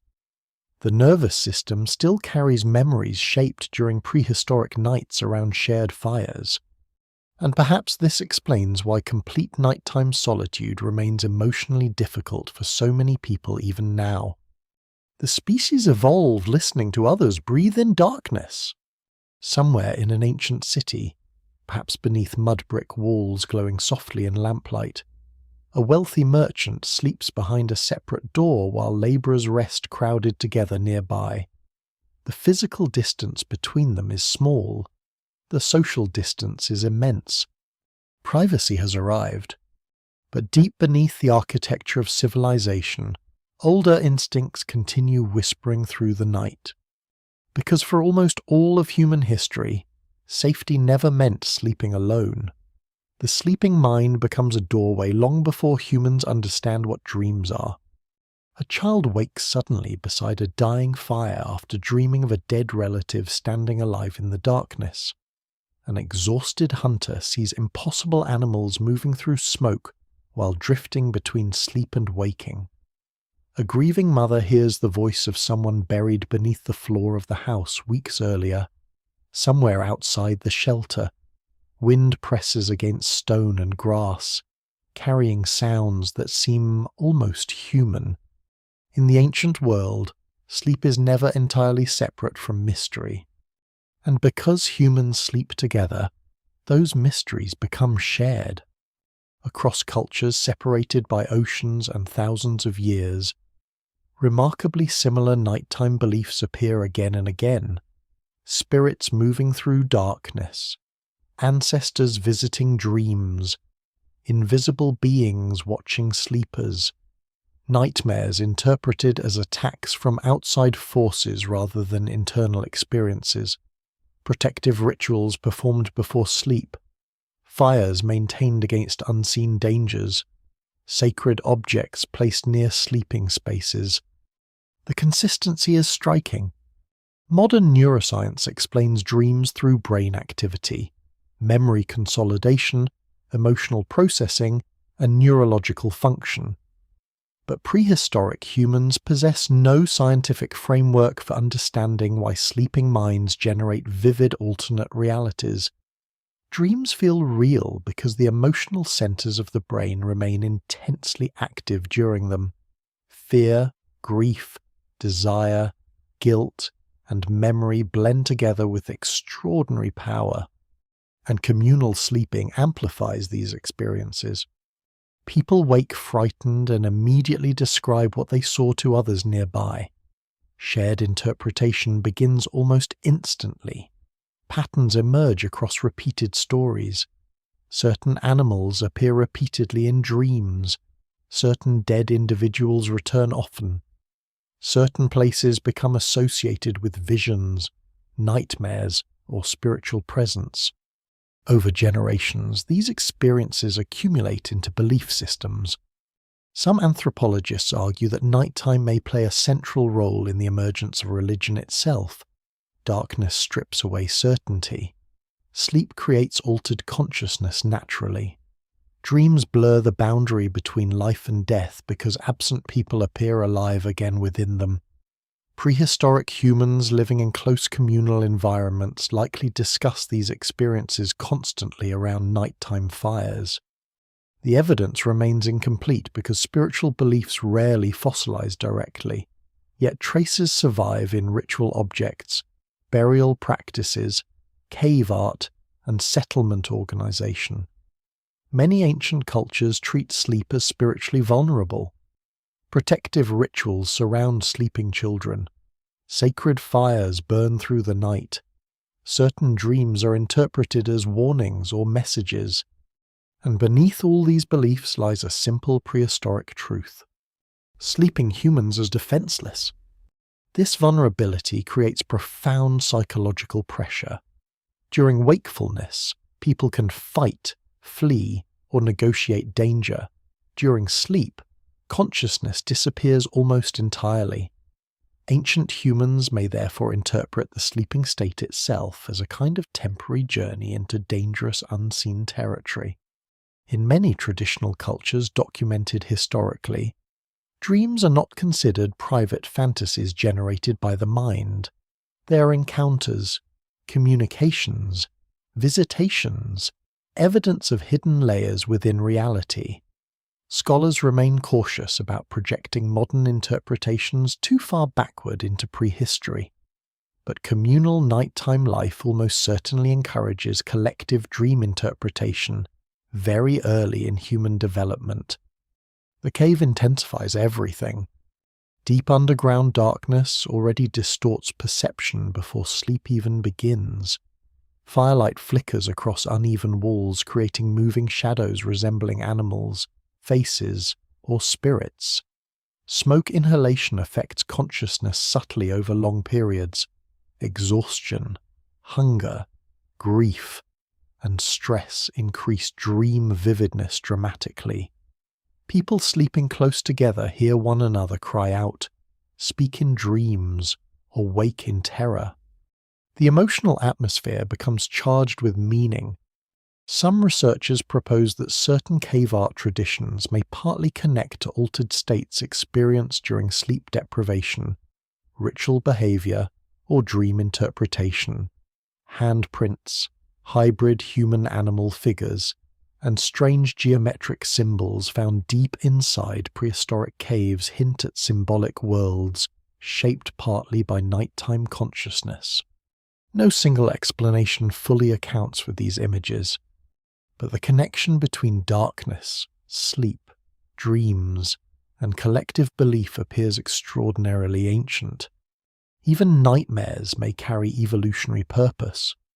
Modern psychologists suggest frightening dreams help rehearse danger responses and emotional survival strategies. Prehistoric humans facing constant real-world threats likely experience intense nightmare activity related to predators, conflict, falling, separation, and death. Sharing these dreams within communal groups could reinforce social caution and collective memory. The sleeping group becomes an emotional network. One person's terror affects everyone nearby. One dream influences group decisions. A respected elder's vision may shape migration routes, hunting rituals, or burial behavior. Human beings begin constructing shared meaning around experiences occurring entirely inside the sleeping mind. And death remains at the center of it all. Ancient people repeatedly observe something deeply unsettling. Sleeping bodies resemble dead bodies in certain ways. Both lie motionless. Both become unresponsive. Dreams allow temporary return from absence. Then death arrives, and the sleeper never wakes again. This resemblance likely shapes human spirituality profoundly. Many ancient languages and traditions blur distinctions between sleep and death symbolically.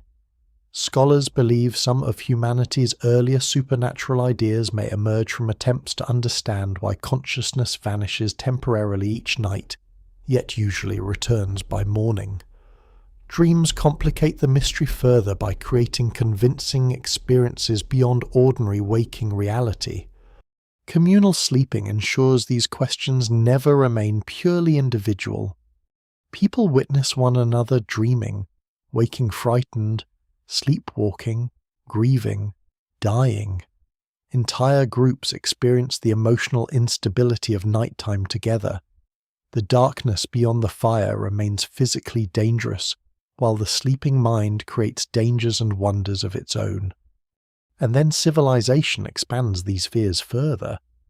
As settlements grow larger, nighttime beliefs become formalized through religion and ritual.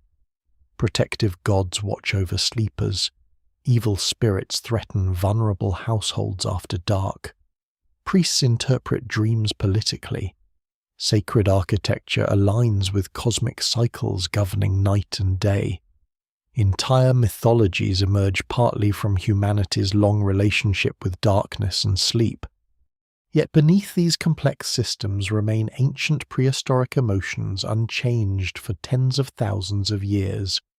Fear of unseen movement in darkness. Relief at hearing trusted breathing nearby. Comfort from firelight. Anxiety during isolation. The strange emotional power of dreams. Even modern humans carry these instincts despite living inside illuminated technological societies. Nightmares still feel real enough to raise heart rates instantly. People remain vulnerable to fear in dark, unfamiliar spaces. Many sleep better beside loved ones. Children still imagine unseen presences after lights disappear. The ancient nervous system has never fully left the cave, and somewhere long ago, beside a fire slowly collapsing into embers deep inside an Ice Age shelter, a human wakes trembling from a dream no scientific language yet exists to explain. Others nearby listen carefully in the darkness while cold wind moves faintly beyond the entrance. Together they search for meaning inside the night. And slowly, through countless shared dreams and whispered fears beside communal fires, humanity begins building invisible worlds as important as the physical one surrounding it. The modern bedroom is full of prehistoric ghosts.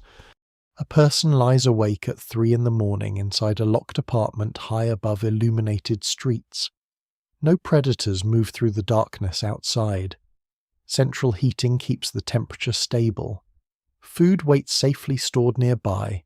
Walls, glass, steel, and electricity separate the sleeper from nearly every danger that haunted ancient nights for hundreds of thousands of years. And still the nervous system refuses complete peace. A strange sound in the hallway triggers instant alertness. Silence feels uncomfortable after prolonged isolation.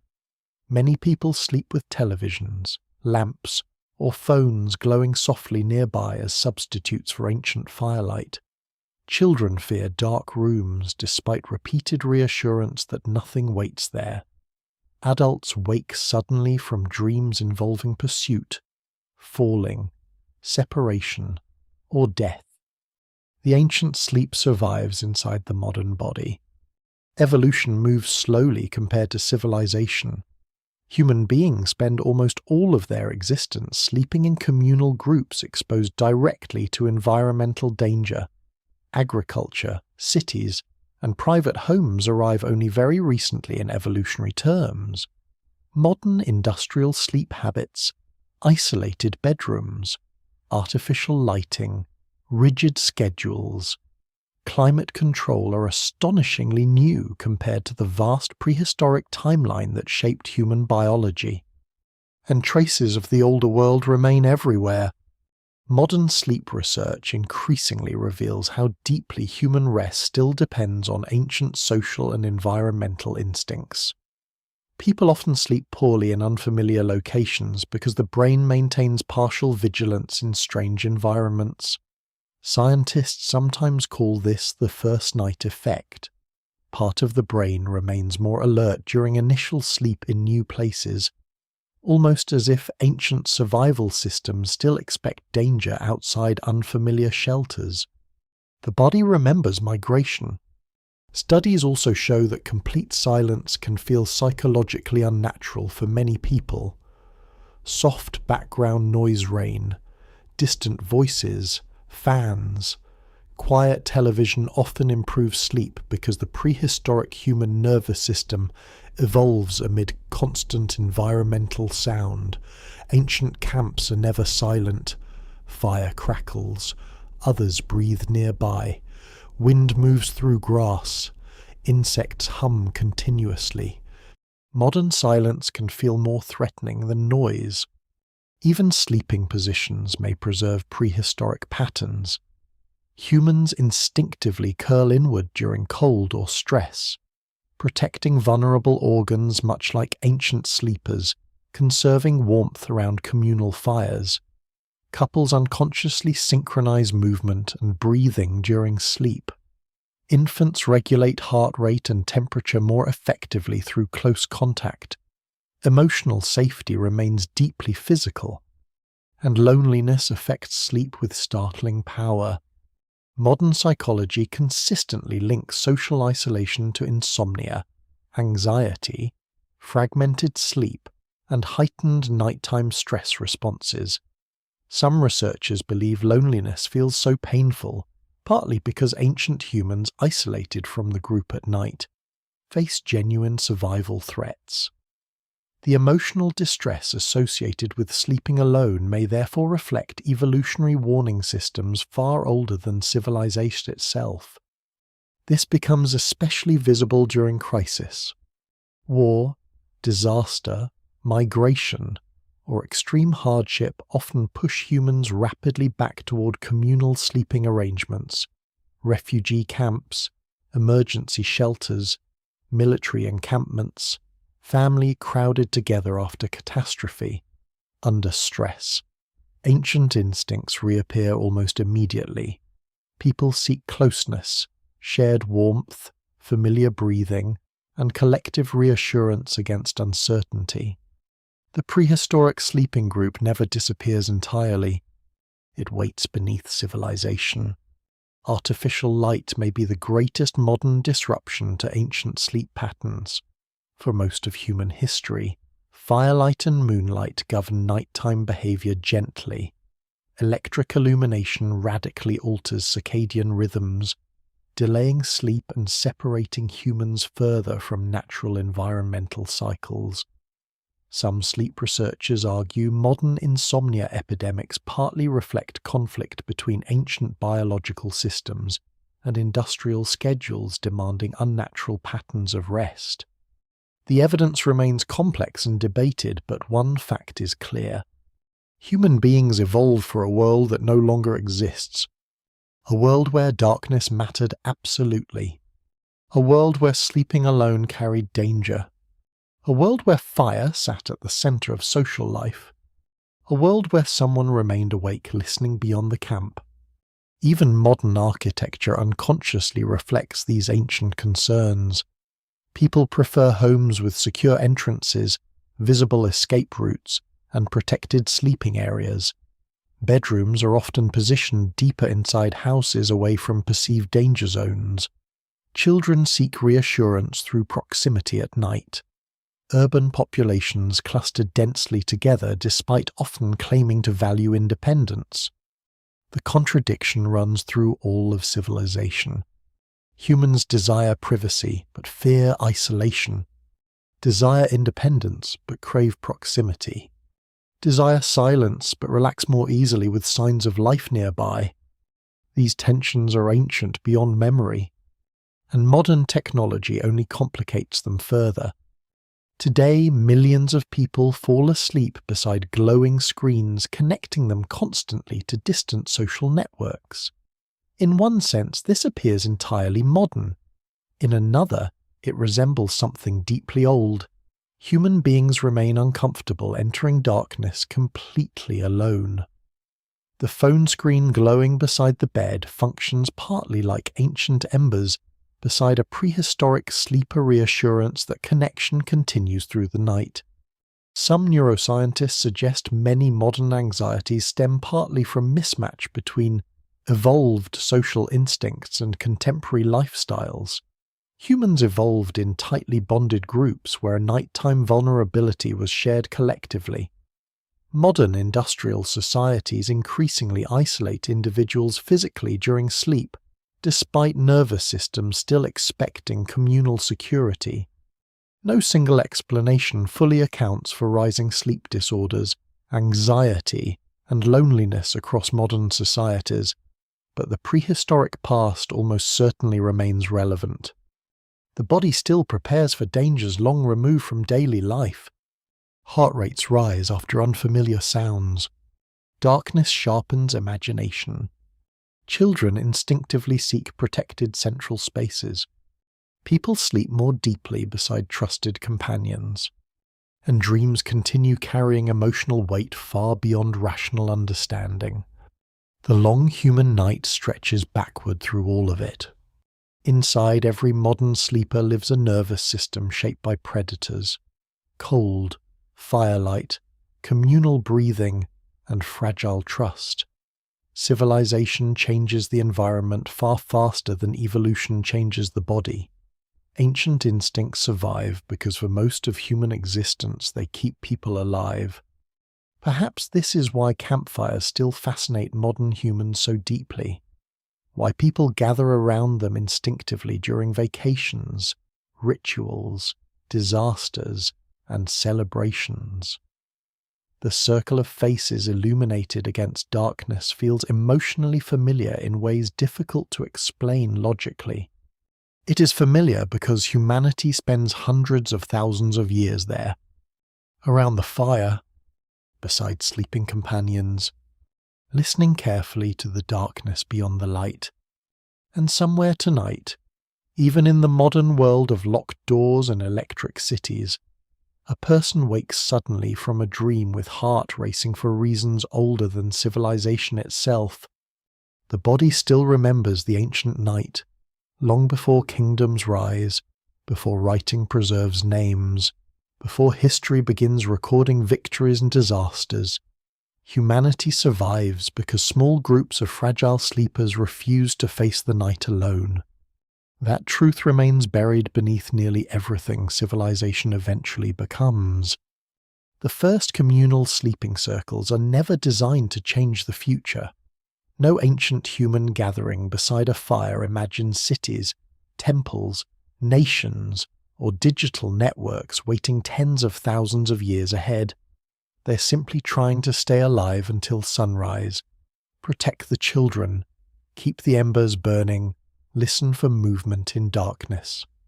And yet from those nights, entire civilizations slowly emerge. Because communal sleep does more than preserve bodies, it reshapes the human mind itself. When people sleep together repeatedly across generations, they develop trust systems powerful enough to support cooperation far beyond immediate family bonds. Shared nighttime vulnerability teaches humans to rely on one another under conditions where betrayal carries enormous consequences. Emotional attachment deepens, language expands, memory transfers between generations, knowledge survives winters, migrations. and disasters because groups remained physically and socially connected during the hours of greatest danger. The sleeping group becomes the original human institution. Before governments exist, there are sleeping circles. Before organized religion exists, there are shared fires and dreams. Before armies exist, there are watchers awake at the camp edge. Before architecture exists, there are chosen shelters protecting clustered bodies from darkness. Nearly every later human system grows from patterns first stabilized through communal survival at night. Even morality may partly emerge from these conditions. Concepts such as responsibility, fairness, protection of the vulnerable, and punishment for betrayal become essential because communal sleeping demands reliable cooperation. A selfish individual threatens everyone nearby. Someone who abandons the fire, steals resources, or endangers children weakens the entire group. Over immense stretches of time, human societies increasingly reward behaviors supporting nighttime security and social cohesion. Compassion, patience, emotional control, and reciprocal care gain evolutionary value alongside physical strength. The long prehistoric night helps shape the emotional architecture of humanity itself. And still the darkness never disappears entirely. Every civilization throughout history continues wrestling with the same ancient vulnerability. Cities construct walls and guard towers. Families lock doors. Religions create rituals against unseen dangers. Nations organize armies to protect sleeping populations. Parents check repeatedly on children during the night. Entire industries emerge around safety, comfort, warmth, and rest. All of it traces backward toward those first clustered sleepers listening to predators beyond the firelight. Archaeology preserves only fragments of this story. Ash layers in caves, worn sleeping floors, ancient hearths blackened by smoke, tiny footprints hardened in mud, burials beneath homes, scraps of woven bedding, fossilized remains showing healed injuries because someone cared long enough to help another survive. The evidence is incomplete. Much is forever lost. But what survives suggests something extraordinary. Human civilization is built not merely by intelligence or tools or agriculture alone. It is built by trust sustained through vulnerable nights shared together. No single explanation fully accounts for why humans ultimately become the dominant species across the planet. Intelligence matters, language matters, fire matters, cooperation matters. Yet all these qualities strengthen within the emotional environment created by communal sleep. The species learns resilience because groups endure hardship collectively rather than individually. Children inherit stories beside fires. Dreams become shared myths. Fear becomes manageable through proximity. Knowledge survives because elders sleep near the young. The long night teaches humanity how to remain connected under pressure. And perhaps this is why loneliness hurts so deeply even now. Isolation violates ancient expectations carried inside the nervous system. For most of human existence, separation from the sleeping group means danger. The modern world surrounds people with technological comfort, while often stripping away the communal reassurance prehistoric humans experienced nightly. Yet the body continues searching for signs of nearby life voices through walls, glowing lights, familiar breathing, movement in adjacent rooms. The ancient instincts persist because they once kept people alive. Somewhere across the prehistoric world, countless sleeping groups disappear entirely. Fires die. Caves collapse. Storms bury camps beneath snow and sand. Predators drag bodies into darkness. Diseases wipe out small populations before memory can survive them. Most human stories vanish without record. But enough groups endure. Enough children survive winter. Enough watchers remain awake beside fading embers. Enough frightened humans trust one another through another dangerous night. And eventually the species crosses every continent on Earth. Now the modern world glows continuously after sunset. Satellites observe the planet through darkness. Entire cities pulse with artificial light visible from space itself. Yet beneath all this technological brilliance, humanity still carries emotional habits formed during prehistoric nights beside communal fires. People gather together after disasters instinctively. Families sleep near sick children automatically. Fear sharpens after dark even when danger is absent. Dreams still blur memory and imagination. The nervous system still expects others nearby. The first time humans slept in groups was never a single moment. No clear boundary separates isolated primates from communal humanity. The transformation unfolds slowly across hundreds of thousands of years, shaped by predators, cold, exhaustion, grief, and fragile trust. But somewhere in that immense darkness, something changes permanently. A species learns that survival depends not merely on strength or intelligence alone, but on the willingness to become vulnerable together. And around ancient fires fading slowly beneath unfamiliar stars, while children sleep safely near the center and tired watchers stare into the darkness beyond the light, humanity begins becoming human. The fire burns lower now. Outside the shelter, the ancient world continues moving through darkness exactly as it always has. Wind crosses frozen grasslands. Predators wander riverbanks beneath moonlight. Storms gather far beyond the horizon, where no human eyes can yet see them.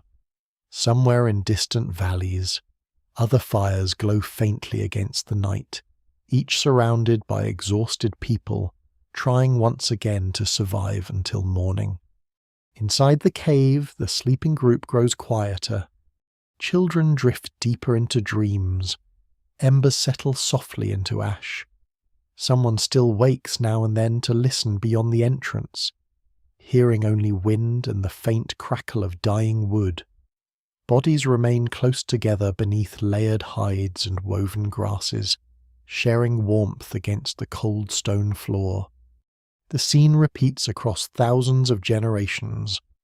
Long before history remembers names, humanity learns this rhythm. Darkness arrives, fear follows, people gather close. Fire pushes back the night just enough for sleep to become possible. Morning returns if luck allows it. And over immense stretches of time, those repeated nights shape the species more deeply than almost anything else. Civilizations will rise later. Kingdoms will fight wars.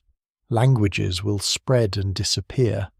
Cities will cover entire landscapes where ancient camps once stood beneath open stars. But underneath all of it, the old instincts remain astonishingly unchanged.